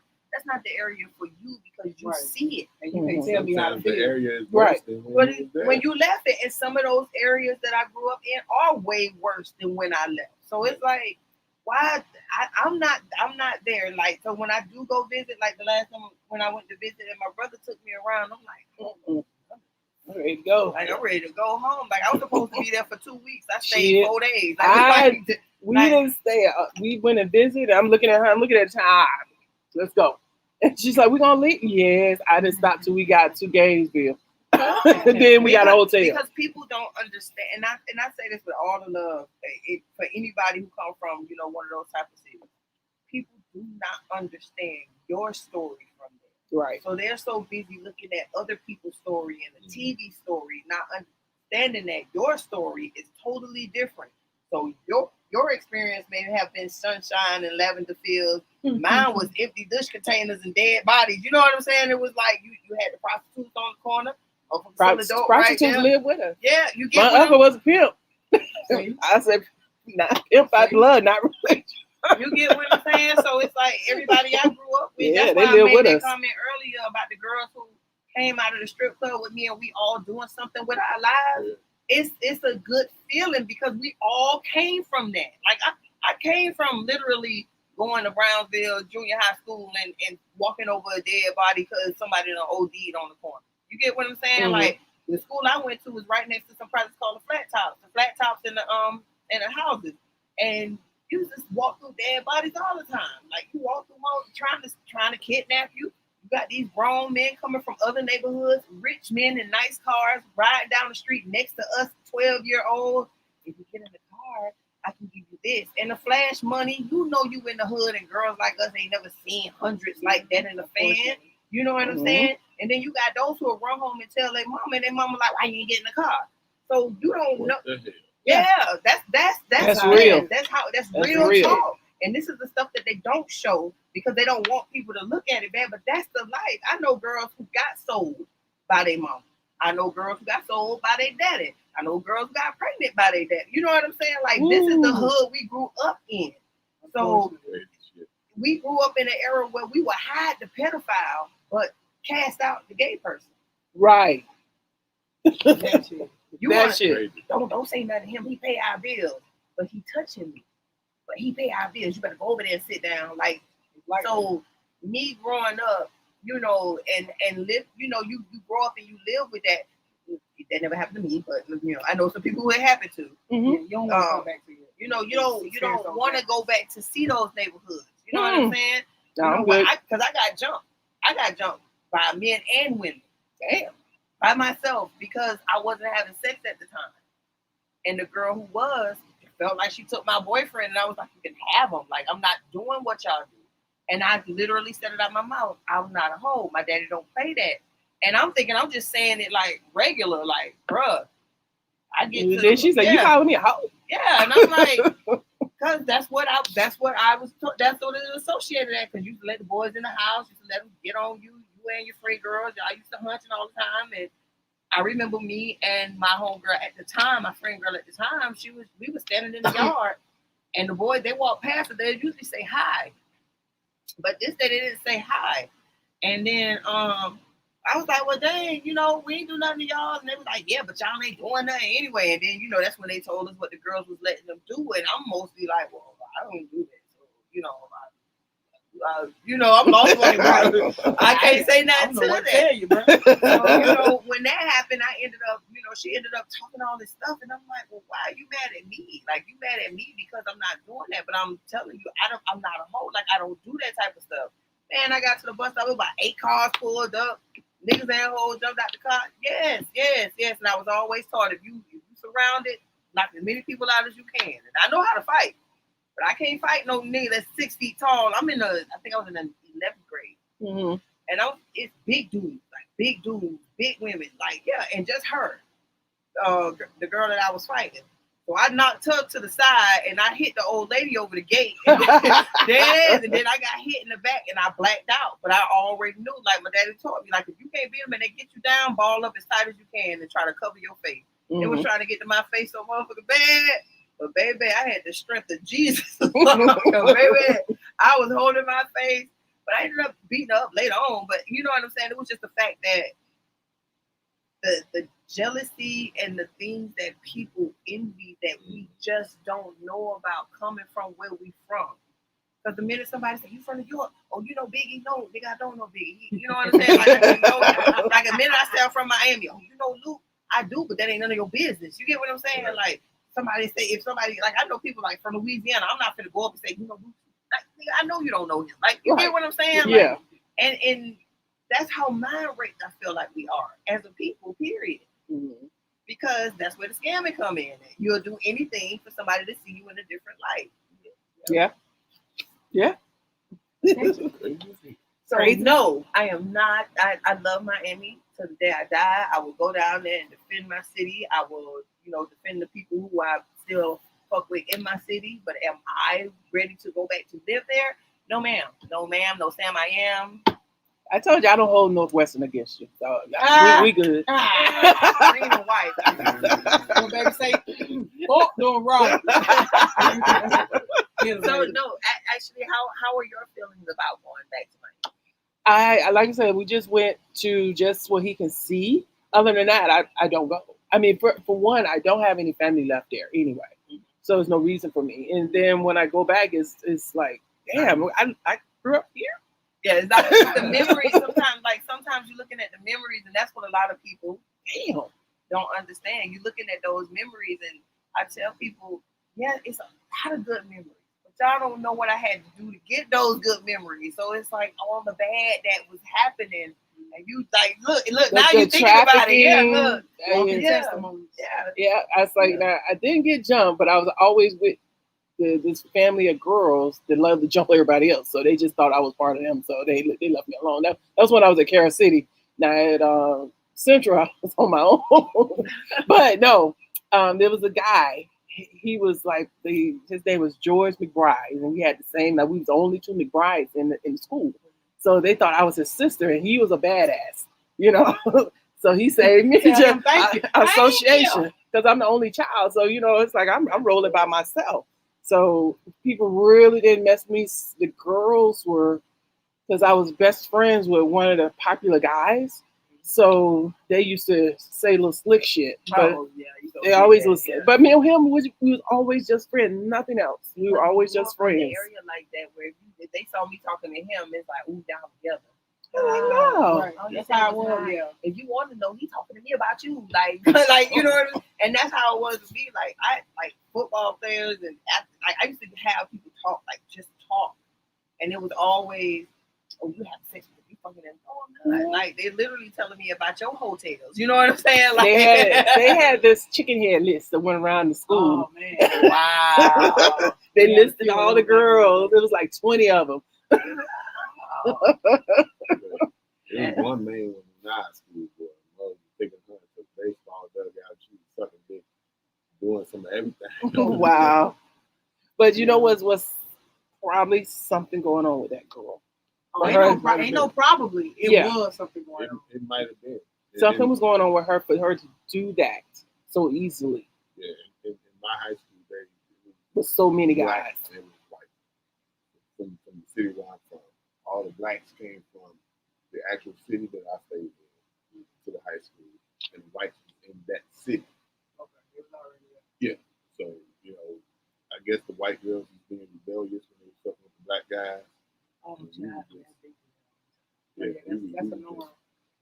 There's so many black people, black men have been killed because of a lie of a white woman. But anyway, I say it, That's a whole queen. nother That's a whole topic, nother topic. sweetie. so Next Sunday, yeah, so we're gonna move it on. I was moving on. We're gonna move it on.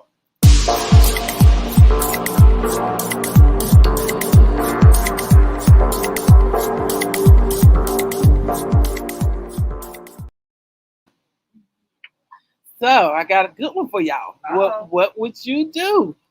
All right. So what if the ex of one of and their friend of the person you are currently dating or married to jumps and whips the dog shit out of you, right? So your ex and one of their friends jumps the person that you're with. I don't think you can ask us that. We both. I'm just saying. So that next I'm gonna question, just be that ain't gonna honest with happen. you. That ain't happening. Now you can say what if she tries to? Okay, what if- okay. Walk my way because I held it. If anybody comes, my ex was to try to come towards you with somebody, how many hoes they gonna have? They ain't gonna have just a normal one. First off, my exes know better. I'm just being honest. Like, if they know you and you know them, they not trying you like that. Unless you just, I'm crazy. Yeah. and they know that. Yeah. You know what I'm saying? So they ain't. I see. I don't stop. I'm innocent, but goddamn it, if you make me see just black and you, goddamn it, that's the wrong place you want to be. Because I will shoot your ass, load the clip, shoot your ass again, load another clip, shoot your ass again. By the time the police get there, they ain't gonna even know who the fuck you is. Well, okay, so I didn't have bad breakups like that where the women hated me enough to want to come back and want to fight and do all that extra petty shit out. I did. so what if they thought about it? And you can see They can keep thinking on it. They keep it over there. But what would be the conversation that you would have conversation. that you would have with each other? You see, Conversation is less than a sentence. Try There less than a breath. So I got this from this guy who called in, right? His girlfriend, right? His girlfriend's baby daddy and his friend jumped him and whooped his ass while the girl was there. And she didn't do nothing. So he's like, he's calling. What should he do? Leave First her off, ass you alone. gotta you shouldn't even be down in the phone to ask that question. I'm But telling you. the problem with him is the kids. He don't got all attached to the kids. Her That's kids. his problem. That's his Those problem. are not his kids. Not his kids. No, but He has no goddamn attachment to her. Leave. he's been dating If she her, don't so he's allow that attached shit. to the kids. She allowed that shit. Right. I can say you do get attached to the kids. I've done that. Mm-hmm. But Not enough for me to get my ass. hop on that line been wrong. Not enough for you to need it.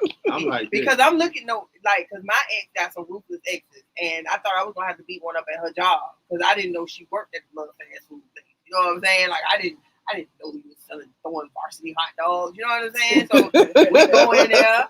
Mind you, I'm with my mom and my brother because my mom came to visit, and I want to say this was about 6 years ago. All of a sudden, it was like, what y'all want? Hold my bill. Like Like, who? You better flip that chili. Go stir, bitch. Don't play with me. Like, play with your kids. Don't play with me. Like, it's one of those things where the line. I think I make the line. Because you're not gonna play with me. Because I had to get her into that. Because she was mostly one of the ones that was like, well, you don't know what they're gonna do. Just let them come. Come where? Where? Come where? They could come to the altar. I don't understand what you're talking about. Like, we're having too much conversation about this. It's them, me, floor. I don't understand. Like, ain't shit else to talk about. Yeah. because I tell anybody, I've been in those situations, and at the end of the day, I'll let you anybody else know. I ain't gonna talk to the judge. I know what I did. Give me my orange jumpsuit and give me my number. We ain't even gotta have a trial. Uh-oh. I did. They're gonna ask you did it. I surely did. I did it. And I'll do it again. Say it again. That's just how it is. Like, because you ain't have to live with the motherfuckers, so you ain't have to put up with what I had to put up with. Give me my number. Anybody come to us that one that ain't on some positive shit, you're gonna have to answer the 40. I'm trying to say. All I got is 40. I'm gonna let 12 of them out on you, and then I'm gonna turn around and load that motherfucker again, let 11 out on you, and I'm gonna load another one on him. All that. That just made me think. You know you were talking about discontinuing the 40 cal. I mean the 40 ammo. God damn it, you some bitch. I know, right? After I go buy mine, shit. You gonna have to go buy me something else. Yeah, they get something. AR-15 though. No, you ain't got one yet. Nah, I ain't got one yet. I gotta get one of those. I don't know with that, but anyway. I'm getting one. Now we got to. Let me tell you something. Like, we do have a little bit of an arsenal, but at the end of the day, like, it's not. She's not gun ho with it. She's not one of the people that I gotta get this, I gotta get that. Now we know some people who got like almost 1,000 guns, but she's one of those that I have this one for me, this one for you. Put them in spaces in the house because we have a decent sized home, so it's like we put them in spaces in the house. So if I can't reach, You ain't finna catch me right, in no area. Like, I just have them in specific places that is like you could reach that, you could reach that. I got one hanging on the wall and it look like a prop, but it's not a prop. It's actually real. It got a bullet in it. You get what I'm saying? So it's like, and it's just me and her in the house, so nobody should be playing with my shit. You know what I'm saying? So if you ready to come in and you hear me cock my weapon and you still want to come through my door, you ready to get everything that's coming out the top of the tip of this bullet. You ready? Because I only use shotguns. She used regular pistols. I use shot. I call mine E.F. Hutton. And when that motherfucker speak, everybody listen. There you go. There you go. Baby got an elephant killer. They not She gonna got an have to elephant hear. killer. They She not ain't gonna have to radio hear. They don't have to hear me cock because that motherfucker loaded and ready to go. That's her. That's nah, you gotta get that. Yeah. Gotta get that. Gotta get that. Yeah, that's me.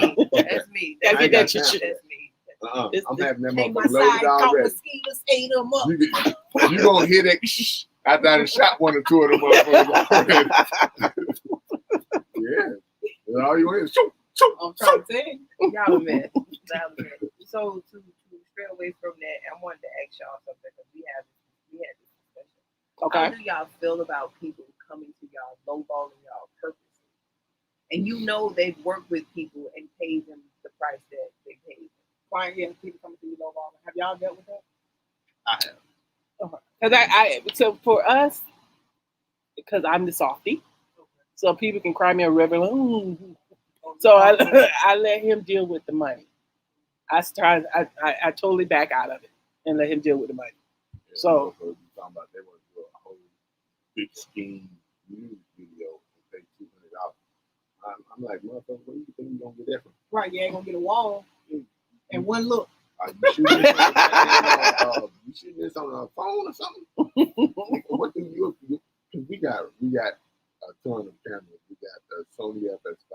We got so many DSLRs, and we got a red. So what do you think we supposed to shoot? Right, you got a camera for each budget tier. yeah. What, $200? That ain't even a enough for DSLR. That's a GoPro. You're gonna get action.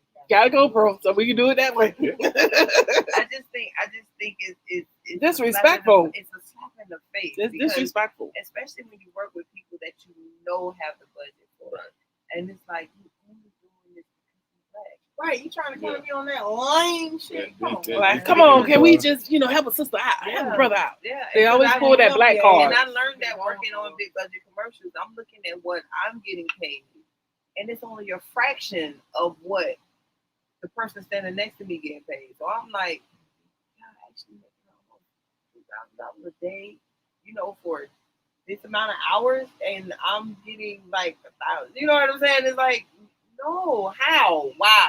Yeah. Because y'all negotiated mine, but as soon as you know what I'm saying, Amy or one of them says, oh well, I don't leave out my house for less than $1,500. That's it. That's good. We'll do it the paperwork. But let Shakita or somebody like me come up, it's like, well, that's too much. Now I will say, so I was on this call because I'm part of Women in Film and Television Atlanta. Oh, that's what's up. You left her. Yeah. So one of the ladies was saying, she was divulged this information. She was saying that what she's running across now is Atlanta is developing a name of trying to gouge. So I guess post COVID. I think what my personal thing, I know I see it. But let me say this. That's bullshit. I think what I personally think is we've been lowballing prior to COVID, and then now that we're out of COVID, people don't have time to reassess and blah blah blah, or they need to make up that money. Right. So they come in with, okay, I need to compete with LA or New York as far as prices. I ain't competing no goddamn body. But I'm just saying, being on that level. No, here's the thing. Every state has a cap. Every state has different prices of your department. The reason they're saying that is because Atlanta, what people in Atlanta in our film industry, especially the indie film industry, wasn't charging what we were supposed to charge. Right to work state. And at that time we wasn't charging it because everything was big budget. Everything was, oh well, we can't use y'all because y'all don't have enough bids. Now so you don't have an onslaught of people now, looking for freelancers because these companies have lost all their goddamn money on production. So now that they're looking for us, we're going into the books and looking at what we supposed to have been charging from the beginning. Mm-hmm. And since it's a right to work state and it's everybody is freelance, you can actually charge what you want. Mm-hmm. It's up to the client to want to pay it. And what they keep forgetting, we're as freelance, we're supposed to charge more because guess what? We're not getting that insurance. And in the union, you get what? Insurance. Yes. Right. Charge your ass more for benefits. Yes. And when you're in the union, you're only doing one job.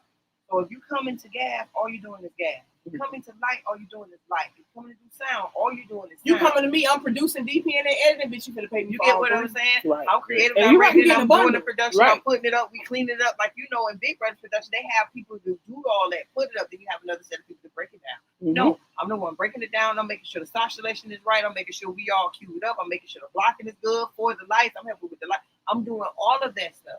So while I'm doing all of that, pay me accordingly. But you want to pay me this one price and still expect me want to me to do all 15 Yeah. jobs for this one price. But if I give you a round apart number that includes all 15 of those jobs, I got this package from such and such, and they was willing to do this. Take your ass I back said, to let me such tell and you such. something. Go Right. back to such and such, and I guarantee Let me you, know when how you it go back turn out. to them, Yeah, they'll you'll be back. right back here. And guess what? It never fails. I want to say 85, almost 90% of the time, they come right back to us. Do you charge them an upcharge for wasting your time? Hit the mute button real quick and bust out laughing. Yeah, Hold you on, better. real quick. Nigga, there's gonna be an extra 22,000. Just wasting my time. I had to tell the client straight up, I'm double charging you on purpose because you came back to me and I told you was gonna have this issue. And guess what they paid? Because at the end Out of of the respect, day, because it's like at the end of the day, it's like you have to. I'm coming to you, and I know you feel like you're gonna get good work from me. But because somebody said and threw all these stars and stripes at your ass to say I could do this and I could tap dance and all this other shit for you, and you get them and they don't do it, or they do it and it's piss poor, you coming back to us not only to clean it up but to redo it and fix it up. and then expecting you to feel some kind of remorse because they done let all of the money go to waste on that last client. First of all, that ain't got shit to do with me. Yeah, it's like I don't care about that sob story. You gonna pay what I tell you to pay, or you can take it to somebody else. Right. But at the end of the day, you came to me. Right. And that's what we all, as freelancers, including y'all, that's what we all fall short of. We don't realize how Our much value. power we actually Right. do have. And we let that slide and fall to the side because Stop letting we're these so folks busy disrespect wanting you to be, getting over. we want to be in it. We want to be a part of it. That shit should have left you in school. You know what I'm saying? In high school, don't sit there and sell yourself short and say, I'll do this for free. I'll do this for free. I keep doing all this free work. Guess what? They're going to come at you. And when they come at you, when they finally get some money, you're going to get a fraction of what they're going to give the person who's really charging them, who's been charging them their regular rate since the beginning. You don't know about that because you're just trying to get in. Yeah. You just want to be a part You're of hungry. it. I'm hungry. But I'm not finna use you. We don't use the people that work with us. I can't consistently use you and not try to pay you something. Right. I can't sit there and say we're gonna keep bartering this and that's another thing I want to talk about, the barter shit. Because it always ends up to where I'm doing this for you first and then I can't get mine in return. And I've ran across that. She's ran across that. We run across people who have been in that position because at the end of the day, I'm giving you what you want and I'm giving it to you to your liking. So then that becomes the issue when I'm trying to help you with constructive criticism, trying to tell you what can work and what won't work, trying to tell you you wasted too much money for this. You know, I'm really trying to go down the line or where you went wrong or what you Right. And did trying right, to turn it into a good trying line to turn it right. Right. And instead you get upset and get in your feelings. And then it's like, see, this is why, blah, blah, blah, blah, blah. And it's like, for me, I feel like people do that on purpose so they won't have to do your part of you. Because once you fuck me over, I ain't got to work with you no more. She believes in giving chances. No. Depending on I'm what's the going on. softie. That's her. Come on, Sometimes- Diana, hit me up with that. Let me tell you something. I don't That has started to dwindle. Yeah, I'm the right? softie. Yeah, I've gotten better. 'Cause, I'm definitely softie. Please stop. That's why I just said, I was like, when they start talking about money, trust me. I trust it'll to know stop. that. The more you do, it's gonna dwindle down. Because you're gonna start seeing. You're gonna start to see the pattern. There was one person that scammed us that we were doing some dance like the majorette type dancing. And we was filming those for her, and she didn't pay us for a lot of the work. And she being so nice, like she is, years later, she came to her about some type of TV show or TV network that she was doing, something like that. And she actually wanted to be a part of it. Her reason for being a part of it was to learn different things from this person. No, let me be clear. My reasoning, because it was supposed to be a show around entrepreneurs. So I wanted to, just get to know different entrepreneurs to see if I can gather some more information. You want the network. I wanted to network because there's some things that I'm sure that we can be doing differently or doing better. So we work, I'm getting to know people that's, doing that thing. I'm picking up knowledge, right? That was my main goal. I went into it knowing that it was a 100% chance that I wasn't gonna get paid for it, but that wasn't my goal. But it was, and I didn't stay long because it became messy. And I said, that ain't, you know what? That is not part of my brand. Right. I'm a straightforward, I'm real, but I'm not gonna be messy. Right. And the entrepreneur part was low on the totem pole. They started focusing on creating mess, and so that's when I walked away. But that's what sells, unfortunately. But I agree, but I disagree too. And the reason why I say that because I am a reality show junkie. I watch all the garbage, but I also like to watch the good stuff too. And that's like, I know it has to be a lane out there for some good program because we used to have it. We used to have it. Time too. True. You gotta think about all of that. But can we get back to having a balance? Some good stuff, and we keep the ratchet shit. I'm good with that. It always starts out good though. Like what it was, like you watch shows like I remember when it was Real Housewives. When they first started, it wasn't messy. They started out showing you the business. They started out showing you this is what I'm doing. Even though, like on Love and Hip Hop, everybody was in the studio, but nobody made an album. You know what I'm saying? Only one was Cardi B. Yeah, I mean, Cardi B, K. Michelle, what's the white girl? Her. Yeah. It's a few people that had something, or even the ones that was so. I follow, Milk carton stars, you know what I'm saying? Because them the ones that you got to look at the back of the milk carton and have you seen me? Because they always say they doing shows like that. They always say they doing shows. They always, you know what I'm saying? They always say they booked and busy, and it's true. And I mean, I'm not in your tax bracket, and that's no shot to you. But at the end of the day, it's like I ain't never hear shit from you. And I mean, y'all in radio, and you watch the stuff. Tell me how many love and hip hop people you heard on the radio. Count them down. Scrappy. There you go. I'm not. Before, okay, no. We're talking about the ones that were not already established. Cardi wasn't, but she was hot on the Instagram, but not necessarily. No, Cardi was. She got known for her rapping from the show. No, she got with the show. She was already doing underground hip hop. She just got a bigger platform. She was already doing club appearances and stuff just from her personality from Instagram. Now. Okay, but now back to answer that now, because K Michelle was already established. True. Rashida already had her. She was considered old school in Atlanta, so she was already established. Scrappy Ben had his money. I mean, I'm trying to get on the lines of some of these people that these people be talking about got these badass albums, and I ain't had nothing. They must have went double wood because I'm not understanding. She's so Jocelyn, she making her music, but it's the attitude that makes that different. You have somebody she didn't have anything, right? Well, no, she was working with her whole mentality is fucked up. I ain't never heard nothing that sounds good coming from her. So I'm gonna give her one of these. I think you got something to say. I don't. I see it in your face. I don't. And then I'm gonna give her one of these too. I don't. I like Shadenica. I've known her for a long. I've like all of the ones who have the big heads now, who used to be in the club with me. It is what it is. I'm still the same person, so I haven't changed. So I haven't got the big head because we booked it busy. I haven't got the big head because we're moving. I'm not that person. So the ones who are, more power to you. I clap and give you a round of applause. I just tell people remember the days in the dressing room. That's all I say. I don't say nothing else. Like I don't down it because I'm an advocate for, people who make it out. I will cheer you on. I don't care if you pop a pussy on the power line. You made it out, Go ahead. But do it have to be so much mess? It doesn't have to be mess, but here's the thing, and this is what I found out that we do. We allow people to mind rape us in certain different ways. Come on, the biggest magic trick in the world is mind control. They did it for over 500 years. They told us that boat over there with Jesus, and if you get on it, we'll be saved. So think about that.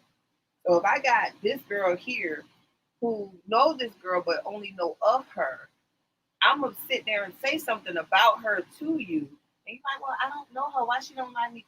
Girl, you had this on, and she said she had that on, and you get in somebody's head, and once you get into their head space, it's like I can tell you anything that you said, and I'm gonna make you not like her anyway, and that's what ends up. That's what they end up doing. Yeah, right. Yeah, that's like wait. So when all of that stuff, remember at one point I think it was like Jocelyn, some of the girls were speaking out on it. They was just like, oh, they was telling us this. It was just they was trying to get us to fight each other. The great editing and all of that stuff. I mean, you have to be one with yourself. First of all, I mean, if that's what you want to do to get out there, you put yourself on TV, fine. That's all on you, but you have to remember what comes with that, and you have to be okay with that. True. I don't understand when people like, yeah, I wanted to be a star, but I don't like the cameras. You didn't read the motherfucking contract. That was a Jim Jones, because when he was first did that first Love and Hip Hop, because we had I saw one of those things. What's her name? Mona Scott. I think that was uncensored. She was talking about he wanted to do that. He was at a part in his career where it wasn't still rising. But yet he didn't want the cameras, and it's like they go hand in hand. Right. It's like how you want me to be in your business, but you don't want me to be in your business. Like I don't understand that. So at the end of the day, true, you were upset about that. And I got to see Charlie. Yeah, I got. So keep trying to give us that damn hard drive. That shit don't fit in nobody's damn phone no more. I used to use these to charge my phone up. I had the Galaxy, the Note 3 or something like that. Oh Lord, old school. They had them for a while. Old school. So at like when you're talking about stuff like that, and people like, oh, it's just downgrading women. And they chose that. They chose that. They chose that. That's a And choice. then you got people like, oh, you only getting paid this amount of episodes. That's on them. Like, I don't care what you're doing. Like, it's great entertainment. I don't sit there and watch them. I do watch the snippets on my phone. That's how I get my fix. I don't watch it. I don't watch my entire show, but I do get my snippets. I do watch it. I ain't gonna lie. I watch. You know, and some of them are just too over the top. And I tell people, it's just as ratchet as us regular folk. They just got money. They go through the same live cheats still. They go through the same, you know.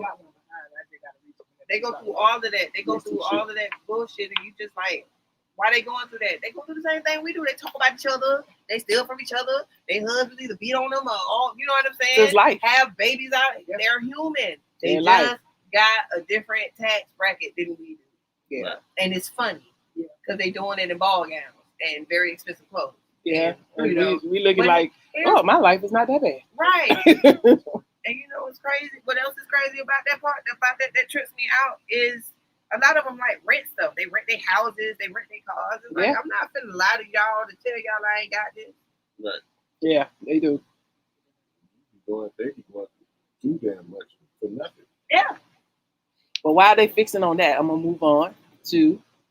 All right, let's move on to that next whatever they do. Yeah. Okay. Ready? Go.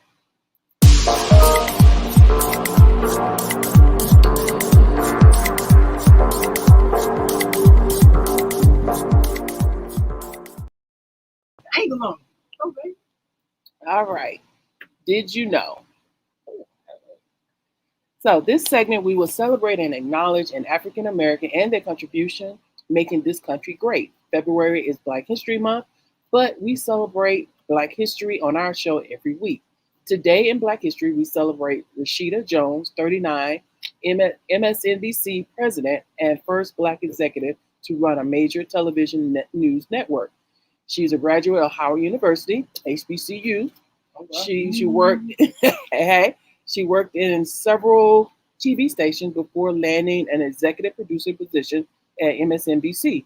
She is known for expanding the town hall concept to a wider audience, notably with the criminal justice special film at Sing Sing Correctional Facility. So today, Rashida Jones, we celebrate you and salute you for your contributions to making this country great. Girl. All right. What we got here?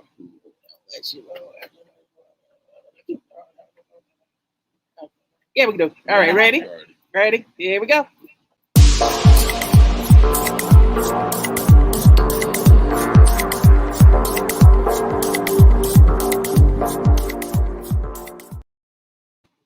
All right. What you should watch. Uh-oh. We ain't got no insurance. We ain't got no insurance. We ain't no insurance. Maybe they got your fault insurance. Yeah, your fault insurance. I like that.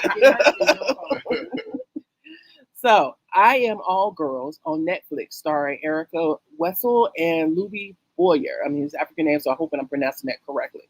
This South African film tells the story of a special crimes investigator who is working to bring down a global child sex trafficking syndicate.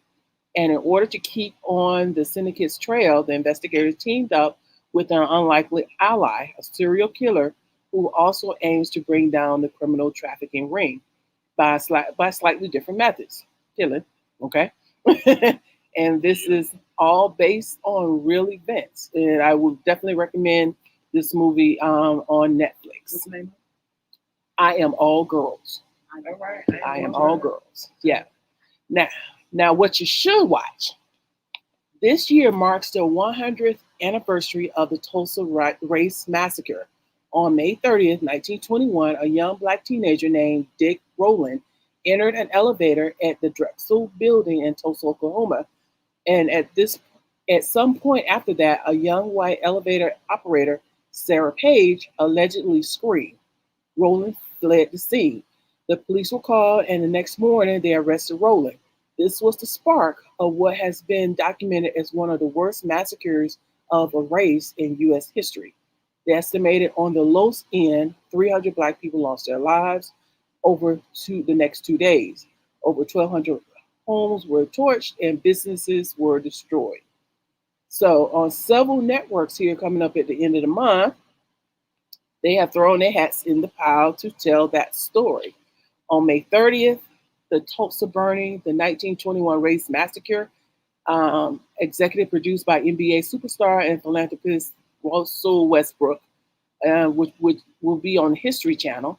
Then on May 31st, Dreamland, the burning of the Black Wall Street, which will be on CNN. And then on the OWN Network and Discovery, a two-part series starting on June 1st, The Legacy of Black Wall Street. So definitely take a look. I always say those types of movies is like I can't watch it on Sunday because I got to work that Monday and deal with the folks. So I need a break in between. I need a break to just to get my mind right. But Yeah, the kind of stuff we took you out how they only focused on one, and there was so many other incidents like that. It was over 19 different massacres around the same time. Literally around the same time. really, now that I didn't like know. Everybody knows Black Wall Street.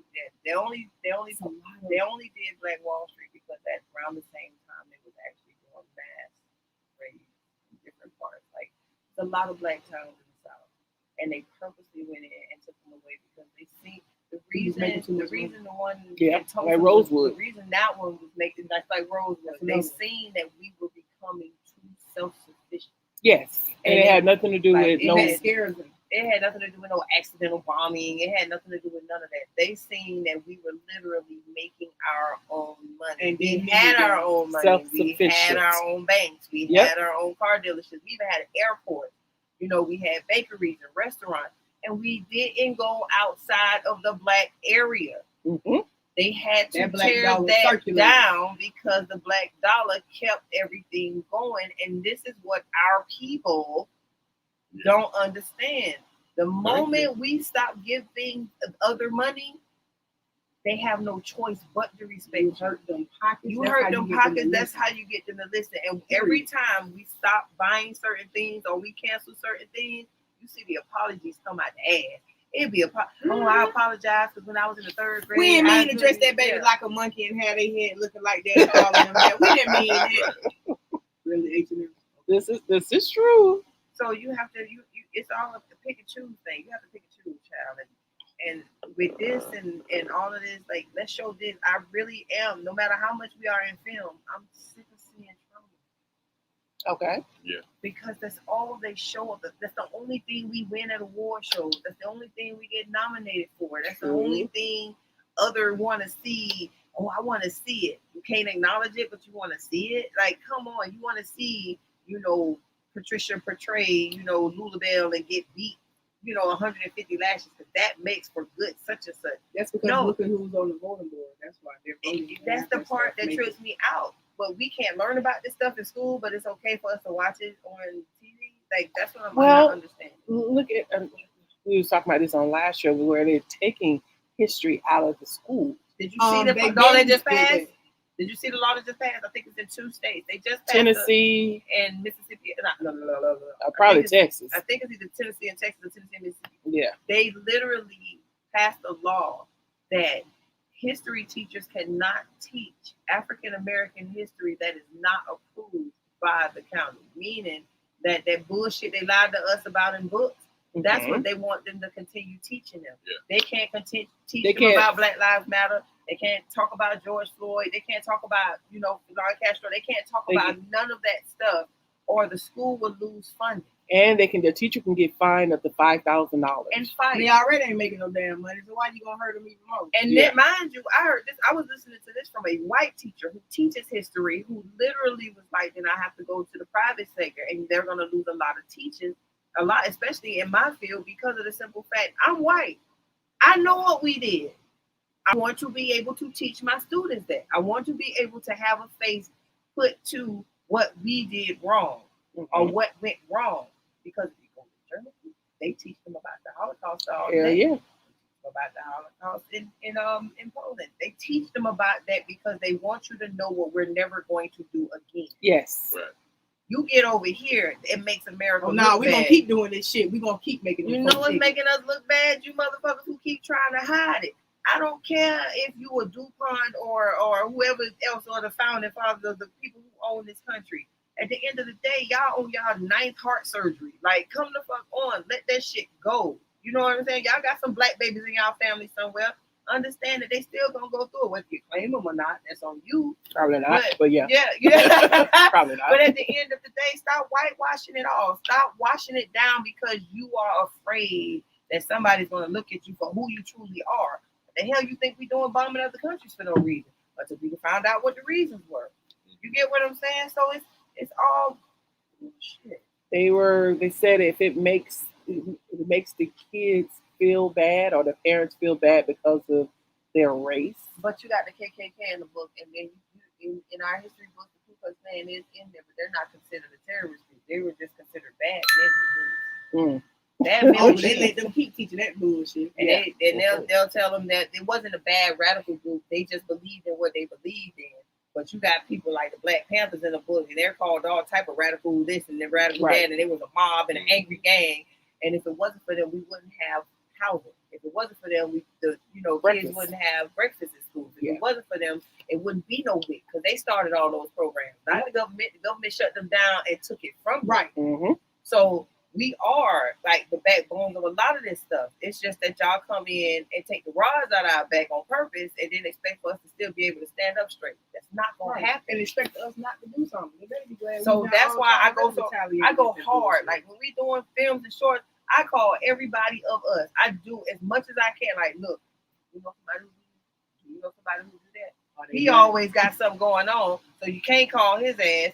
And then y'all call me, I'll make sure he ain't got nothing going on. Right, because that's his answer. That's his answer. With the wife. I got to check. I think the wife gonna have to call that day. So we're gonna see if we can. No, y'all call me. Call me. Y'all will get this here. Oh, okay. Make sure you put the lockout so you can just come back in. Uh-oh. What you doing, baby? You just watched me struggle and ain't care. Hey, I was waiting on you to ask for that. That's why I ain't want to get in trouble. Make sure you put that lock out, so it won't lock you. If you ain't got your phone to call me to let you in there. That's not loud. Right. But and I get that, but when you're trying to take out, and I hate those type of movies too, but I look at it as documenting history, so we're hopefully not going to repeat it. Right, but stop trying to document the same fucking history. Yeah, I mean, there got to be some more. Well, I remember seeing a list, but I didn't know it was around the same time. But yeah, this is not the only massacre. Got a whole map. I have to find it. But it's like Baby said, she is like very knowledgeable in history. So it's like 19 different massacres. Yeah, I knew that wasn't the only one. People. Yep. It's a whole lot. You got the New York riots. They spread out all Chicago. over the Yep. Yeah. Yep. It's a lot of stuff. They still call themselves founding fathers. No, you ain't found nothing. The Indians had this way before y'all came over here. Y'all found the United States. No, nigga, the United States was here already. With people here already. You know how they go. Take over shit. You shun bitches. But I don't hate white people. I love white people. I got white people in my family. Yeah, because his grandmother, she can pass. Yeah. She definitely can pass. Her mom was white. Oh, okay. Yeah, she definitely can pass. Yeah. So I mean, it's no hating all white people. White people, I love y'all. Just the dumb fuckers that do dumb shit. The real niggas. That make y'all have the majority of the bad names. Yeah. But and unfortunately, this is what society has raised us into, looking at this stuff.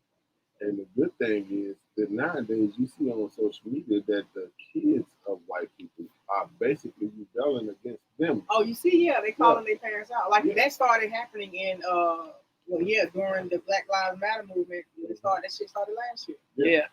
I'm talking about they putting their parents on blast, showing how racist they are. So there is hope. I'm just hoping there's, it can. I don't see the purpose of you hating a whole race of people because of the color of their skin, which you had no control over. Right. If you have an ego, or if you have that, she can definitely chime in on it. They bring me some of that gum. That's the good kind. No, you sneaking. Fuck that. You on blast now. Let me get one. Bring me one. You know, we in this together. But yeah, it's just crazy, man. That I can just wake up and I can hate you just because of the color of your skin. There is no Because I can't be you. right, and then basically I hate you because that means my privilege is going to be taken if we equal. Right. Yeah, if the white supremacy and white all that other stuff, and they did I believe it was on Netflix, where they kind of like explored where all that started, and it was basically it was because of greed, money, and power. Yeah. So you couldn't. Then They it was- started when they let us go. They let us go from slavery, and No, Way way before- before then. way before then? Way before then, it because started with Porpoise and Kings, baby. That's Yeah. how far back it started. Because remember, Well, what they don't teach you is that white people were slaves too, Mhm. and at the time, what they call them indentured servants. right? But at the time, I think it was in Britain. They get a fancy name and shit. They used to have a small town where the white servants and the black servants would live together. Small little town. What happened was they realized that they were procreating too much. And it was something else. I'm being very vague because I know most of it, but don't quote me, but look it up. So what happened was they actually didn't like that.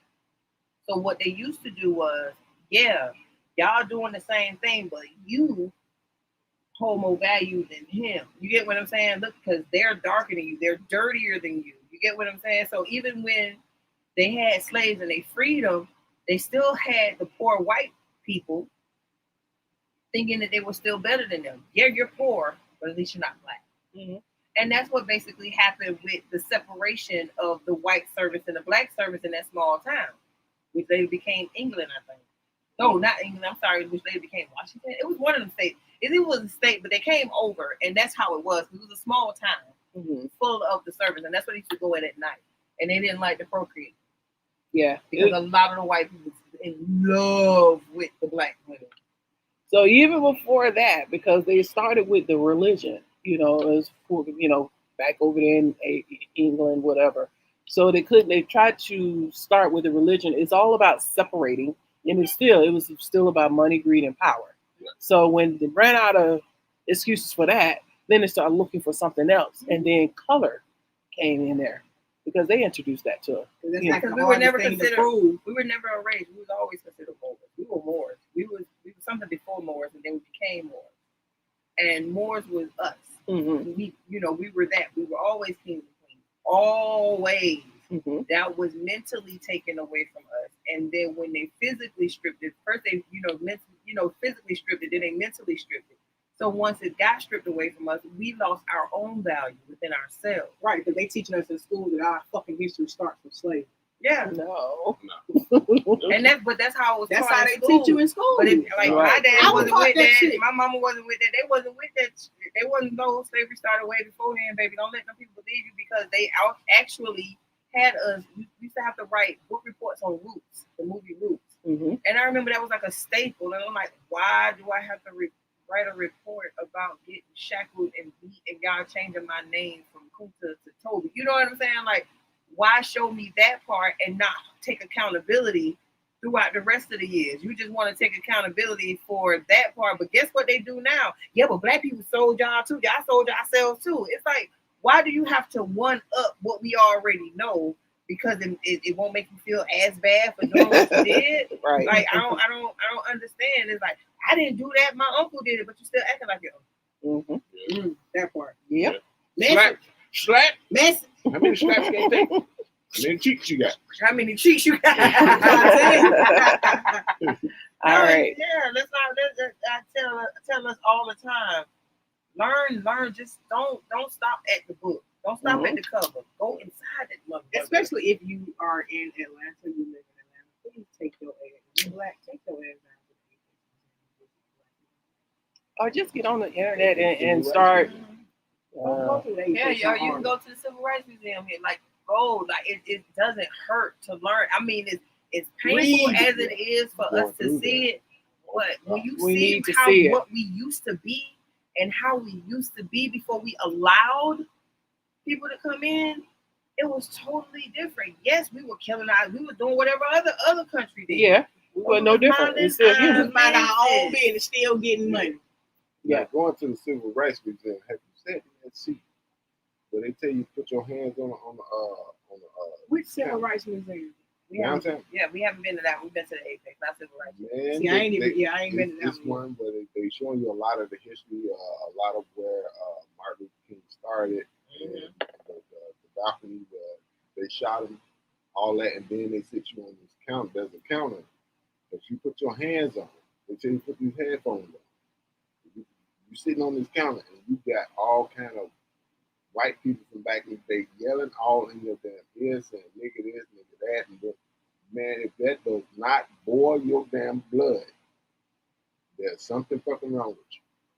From the shit that they went through, and even the bus where they went through Mississippi or something like that, they got the Freedom Bus, the Freedom Riders. They got the speakers with people yelling and all kind of racial slurs and nigga this, nigga that, and all type of shit. Trying to By the time kill you. get to the end of this damn Civil Rights Museum, you done felt every and I fucking guarantee thing you're pissed. that them people went through. Yes, I think highly pissed off. there's a spot in there where you're sitting and they got these videos, and they was talking about, I think they just it was on this big wall, and it's like several different flashes of videos of the Martin Luther King speech and whatever. I think it was I'm not a crier, but that thing was so touching, and it's just like everybody just sitting there just watching, and they're talking about just interviewing people, and just it's something to experience. Yeah, that's why we wanted to go to the Apex, because she didn't know like we was going down. This has an aisle full of adventures and all the things we invented, and she was like, I did not know That goddamn wall was so inspirational. Yeah, You know, a black woman invented 3D. I did not know that. Exactly. I just talked about her last. Goddamn, you don't even listen to my shit. I listen to you, man. I just talked about her last Sunday. I know about her too. But it was just like watching the first nuclear physicist. Like looking at these things, and this is the stuff that we're supposed to learn or have learned, and we haven't. How come I only knew about the women from Nassau from the movie Hidden Colors? You get what I'm saying? Mm-hmm. That shit. Yeah. Stuff like that, or you have to catch wind of it, or you know how they say hide stuff from us, you put it in a book. Well, you made the internet to hide it from us even more, and it backfired. Yeah. So now that we know all of this stuff, now you're trying to control what we're able to look up. As you notice, certain things you can't look up no more. Right. Even on certain posts you want to say something about, they cut the post off. Or if you ever see that you're doing too much, maybe on social media, try to love something. Try to hit that heart button. It'll keep going blank. They don't cut your likes off. They don't cut your ability to like things off. Yeah. Did you know a black lady invented the home security system? Yeah. If I had known that. I'm buying the home security system. Yeah, she didn't know that we invented goggles, like things like that. Like we invented the iron, The like super the iron soaker. board. A black man invented the super soaker, bro. Like it's the little things, like some of us know the traffic signal and stuff like that. What's that? North DeKalb Mall, and I haven't been over there since COVID, so I don't know if he still got it. Mr. Horton, James Horton, the Black Cultural Museum, where he actually has tables of everything in there is about us. Nice. From King, from the very beginning. Mansa Booster, all that stuff. It's a whole bunch of that. We got our flashiness from Mansa. But he's filled it with his own. This is his personal collection. That's good. His personal collection. So he said he still got like a damn big ass storage with more stuff. But there's a table that's showing the different things that African American has invented. So shout out to Mr. Horton. So if you shout out Mr. Horton. If you ever I need to go check that out. The North DeKalb Mall, right down the street. Yeah, the wrench was made by a black person, and that's why they call it the monkey. Wow. Yeah. Interesting. Yeah. He'll take you through that tour. So you get a chance. I should have took a picture of the inventors wall, but I was so overwhelmed at what I was reading. I was just so amazed. Because that was one of the places she took me on my vacation. Birthday vacation. Go to the Civil Rights Museum. Yeah, you definitely got to check that one out. Check out that. I'm gonna have to wait on that because I got to be in the mood. Because like you said, that stuff, when you see that stuff, it gets you so boiled. It took a does. minute And it to takes me a calm minute to down calm me Apex. down. Like, It when the does. Apex, 'cause her main thing in the Apex was she didn't know how we were lined up on the ships, how they lined us up. It wasn't just one row, it was 5 rows of us. You get what I'm saying? Lined next to each other. And In you the can't middle. imagine taking a 2-week trip with barely water, you know. No over- place to use the bathroom. So Nope. you laying next to somebody that might be dead, or you shitting and pissing on yourself, and people in there catching all kinds of stuff. Like, Yep. that is a lot. Like, you close your eyes and think about That is a lot. That is a lot. Yeah, because she saw, like, they showed where they had them on the block, and they showed the separation of the dad from the family. Because that's what they it. And a lot of them asking all the questions, screaming out, "Why you don't like me? What did I do to you? Like, you coming to me and you snatching me up, putting me on a boat, taking me somewhere. Like, what the fuck did I do to you?" And I believe You it's can imagine living around that time. South Carolina that still have those auction blocks and definitely some plantations. We're having We still got them here, We too. still got them here, and the Downtown, one of the big old downtown, federal buildings, the the building- train track go behind it. Yeah, that's that was one of the that was main the ports. station. Okay. That was the main. That was the Main That was station. the trading post for slaves here from Trinity. Yeah. It's right there at the corner of Trinity and Peachtree Street. Okay. Street. It was No, it not was Peachtree. abandoned for a It's on while. They're starting to Trinity and Marietta Street. redo it. Yeah, it's Okay. right there. Yeah, it's like a little. It'll tell you that was the trading post, Mhm. and it's crazy how Right we behind Magic City. how we walk past these things and do these things, and like the docks over there in Florida, like how they try to knock them down because they don't want people to know. That's why they brought all the ships in, and I'm like, they brought ships down every coast. Yeah. We were black, we came on the east. We were Asian and Pan American, you came from the west. It's like we came from everywhere, and they literally show you the maps of where they took us at all over the globe. Mhm. So it's like when people like, I don't want y'all here. Who the fuck is y'all, nigga? We ain't asked to be here. Right. Like, you get what I'm saying? What the fuck? I look like purposely going to Nova Scotia. You get what I'm saying? Like, Right. I don't want to live in Sweden. Like, I'm not that girl. So it's like, We didn't go there unless y'all should've took left us us there. where we was with our bones and our noses and our titties out, you know, with our little shells around our neck. We were you know, good. and we were good. Yep. Because now everything we do, like my nails, ghetto. But you see all of our ancestors got it. Now you see, you know, others have it, and it's like it's fashion forward. I Mhm. tell you, I don't like something at the restaurant, I'm mad. But she tell you she don't like something, she spicy. You know, it's Right, like, we had you money know. shit. That time that we did, we were gonna do like a tour, a bunch of Black history type of stuff, and then we were gonna go to film. That day, after we went to the Civil Rights Museum, we said, "Fuck it," we had to stop. Yeah. I'm like, what the fuck? I think we did Selma first. We did walk across that bridge. We did that another day. Oh, okay. We did that another day, but because of that Civil Rights Museum, we had to cut Oh the yeah, whole- we end that day right there. right That there. should make you mad. It makes was, you- man, boy, I tell you, We ended boy, up going Any home. sane black person, you walk up out of there and you're mad. So something wrong. If you're not thoroughly trying to educate yourself, I tell people don't go to museums because all you doing is going to see the pictures to anger yourself. But if you're trying to go to educate yourself, like I took her there because I wanted her to see things, because she was like, "Nah, we did this, we did all of this stuff," and I'm like, "It's sad that you didn't know that we did this stuff." You get what I'm saying? And you're almost 40.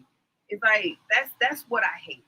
That's what, and I don't want to say hate, but that's what detents me from what our school system is supposed to purpose, and they be. did this shit on purpose. Because you took our power away, and that's what happens in our industry. Think about how many others got the same positions y'all got doing the same exact thing y'all doing, but their sponsorship is flying to them left and right. Right, I'm making let's say I get a gig and I'm DP. I'm booked at $750 a day. But I hear a white counterpart got booked for $2,500 to $3,000. God damn. On the same shoot. On the same shoot. Ooh. I was on the shoot where Ooh. the person who was assisting was getting almost twice as much as I was getting, and I was like, how? How is that possible? But y'all got on the phone with me and negotiated like y'all was negotiating me down. And they always say don't talk about your pay, but sometimes it just comes up. Mm-hmm. And I'm looking And at that's when it. you find out behind the scenes Yeah, how much like- money other people are making. Especially if you start that conversation with okay. And I'm Mhm. sitting here like, It's sad, but and they'll it's tell true. you, Yeah. how much they're making with no problem. Like, oh, this is nothing. I'm only getting $3,500. How much? And then you have to be careful about it, because some of them Caucasians that you do ask will go behind your back and tell somebody else that you asked that question, and that's not a question that's supposed to be discussed. Mhm. You Right. get hired. Right. because they'll put something out there like, you know, like you're trying to sabotage or do something but you're not. Pretty much messed You're up literally literally like, like, you found out how much money you're supposed to be making, but you ain't gonna get it because you want. Right. Just to be real. Yeah. Because I literally did that, and I was telling her, I'm like, you should see how much they're making compared to what I'm making, and I'm thinking I'm going on the high end because that's what I was told to, like, charge this amount and go up. I'm charging that amount, and they're just like, oh well, you know. And then I had a nerve to be making that $2,500 to $3,000 a day, and then had a nerve to throw a fucking fit and get mad if some shit don't go their way, and then to walk away from it.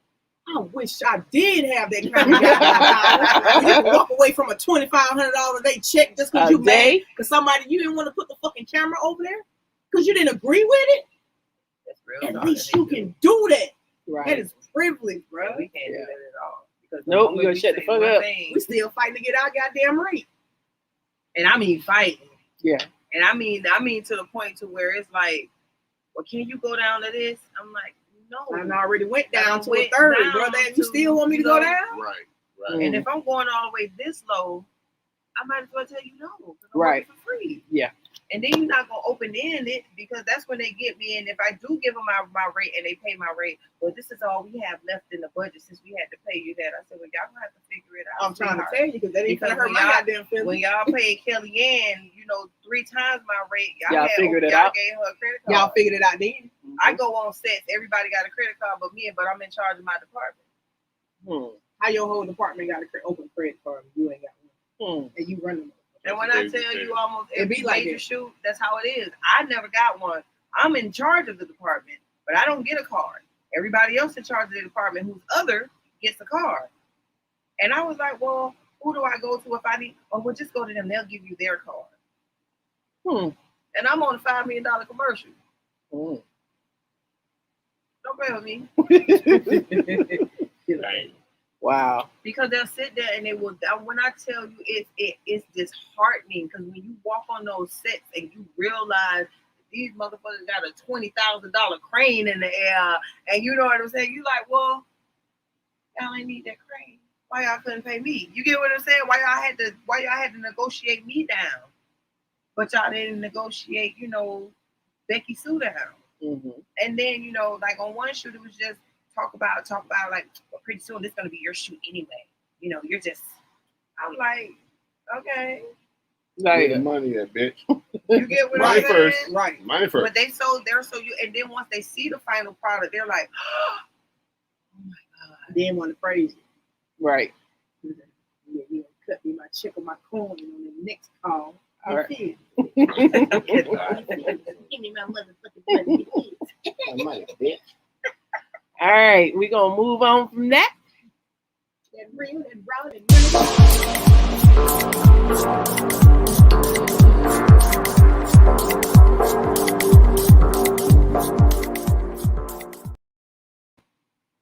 All right, back in the day. So this segment, I just wanted to say rest in heaven. One of the dopest rappers that was ahead of his time, the Notorious B.I.G., one of the best rap duo, Prodigy from Mobb Deep, and one of the most controversial comedians ever, Mr. Paul Mooney. Mooney wasn't controversial. He was real. He was real, but he really didn't give a damn what he said. So for those who did not know Paul Mooney, he was best known for writing for Richard Pryor, Red Fox, Eddie Murphy, and Dave Chappelle. He was also known for his writing for Sanford & Son and Living Color and The Dave Chappelle Show. So, rest in heaven, guys. Rest in heaven. Yes. Yeah. So we're gonna end. We're on to our last segment.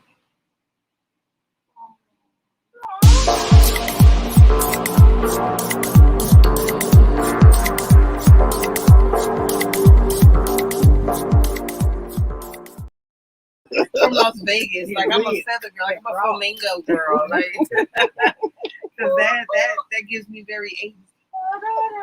Yeah, get y'all hyped up. So this is the last segment. Blow that shit out. So this entertainment industry is huge but very small, and regardless of what industry, you are still judged on how you present yourself and whether you are authentic, aka real ass person, or not. At the end of the day, you cannot have the best clothes, you cannot have the best car, the best house, or any of that superficial shit. But if you're a person of your word, people will still fuck with you. I'm trying to Right, say right, right. that part. Yep. Maya Angelou said it best. I've learned that people will forget what you said. People will forget what you did. People will never forget how you made them feel. Yep. So, That is the truth. so for my fellow citizen, as your president No, of the Real Ass People Society, people on the other side might not like what I said or even how I said it, but they will never say I tried to scam, manipulate, lie, use, or take from anyone. And as your president, I will always be real with you and a woman of my word. I need all my constituents to stand with me and always be real. If folks around you can't be real and walk with integrity, then let them walk alone. So God bless you and these United States of America. I am your president of the Real Ass People Society. All right, girl. Real ass people, girl. So, Mr. DJ, talented or ladies, y'all have any final words? Bring that shit back to your screen. First of all, I like to thank Jesus for allowing me to be here today. And I want to thank the Lord because Him visited me the other day and so. And we can go to Shanty Town Sugar Shack tomorrow. Y'all so stupid. Nah, You know, like, Mary Jane's going to block party tomorrow. nah, but like we shouting out everybody. Thank y'all for having us. Like, Oh, we yeah, this was really, fun. you know, like I told you, if they wanted to come, we'll do it again. Like I love talking shit. It's all right. Nothing wrong with it. We love Y'all talking doing- shit. We talk around here. Real Y'all raw, doing an rugged amazing shit. job. You know what I'm saying? Like again, my I'll bring company, my cranberry juice next time. our company. Yeah. This is Terry Wilson, What's that? filmmaker, cinematographer, DP, editor, producer, Everything. Oh, baby. my baby. Yeah, that part. This That's is my main job. this is Miss Intrigue Graphics herself, award winner. Me, I'm just humbly Cheesecapes LLC. Yeah, I am an awesome bitch. My baby awards come I could decorate your fingernails if you let me. Uh-oh. You're here. You're here. You're here. Yeah. So, give the people a way to contact you. If Yes. they need to contact you. Oh, well, you can contact me on Facebook, Instagram, Cheesecapes LLC. My website will be up this week. My phone number is 229-444-1592. All that legal Hey, shit. we ain't giving out no phone numbers. Don't be trying to call and get some extras. You Now. try, yeah. We ain't doing all No groupies allowed. Ass, look, that. Right. We ain't doing all the phone look, numbers. I'm free. Just contact her on her Facebook and her Instagram and all that. I ain't And got it. T-Scapes LLC. At T-Scapes LLC. TEESCAPES LLC. All right. Right now. As far as me, you can reach me at my website, terrywilson.com, and that is TERYWilson.com. On Facebook and Instagram, I am not on Twitter, but I got a profile on there. Filmmaker Terry. That's filmmaker spelled the proper way, and Terry spelled with one R. It's okay. I need some water. She's telling the truth. when I she's need spitting. some milk. Yeah. I need some water. I need some water. My bad, sweetie. I need some water. Yeah, that's how you can reach us. That's T-Scapes LLC. And I'm Terry Wilson. And these are two bonds, the bomb ass married couple, Miss Entertainment and DJ Talented. Two dope black women out here getting it in with their own production. She's talking about us, not post-production them. Because I was talking about them. Yeah, then you said the two women, and I know he's looking all. They asked He's like, us wait the a minute. question, So it's about us right now. They invited us. I'm So like, it's what? talking about us. I know. I'm She as just a man. completely- I'm like, woo. I'm as a man. I'm as a man. But Miss Entertainment, contact info. Ms. Entertainment, MIZZENTATL, or something like that. Hell, y'all know. Wow, she been spitting. Look, she get on me every time I say the fucking email wrong. Yeah. So I'm gonna get on you. MIZZENTATL. You better know that shit. Miss You better know. ENT. Check it out. I am DJ Talented. I'm the host of the show. Also check us out on Terradome Entertainment Radio. First, you got to download the app. Live 365. And download the app on your phone, or you can watch it on your computer. Listen to it. On your computer. It's Terror Dome Entertainment Radio. Also, we have a location where if you're a photographer or you need somewhere to film some small stuff, we have a location for that. If you're into podcasting, we have a location for that. If you're into get on the radio, hit us up. Because we do have slots. You can do your own show on the radio. And we also have a recording studio. All right, now. It look nice. Pointing like they can see it. It's so pretty. Him downstairs. She said him downstairs. We're also doing now a independent artist hour on the radio. So if you want to get your songs played, hit us up at info@terrordomeent.com. Again, that's info@terrordomeent.com. And we'll play your music, and whether the audience like it, whether they don't like it, you will know. So you better come with your best work. The best work. And it's on the internet. So if you want to be heard here, there, and anywhere, you will be heard. You dig? And make sure when you download that Live 365 app, you just tap on the little search bar, right? And then you're in that search bar.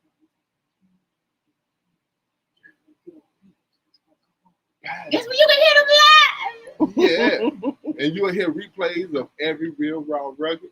You'll hear Smokey B radio show on there as well. And get your own radio show on there as well. Just contact us. Let us know what you need. We got you. We also shoot film as well. So please do it.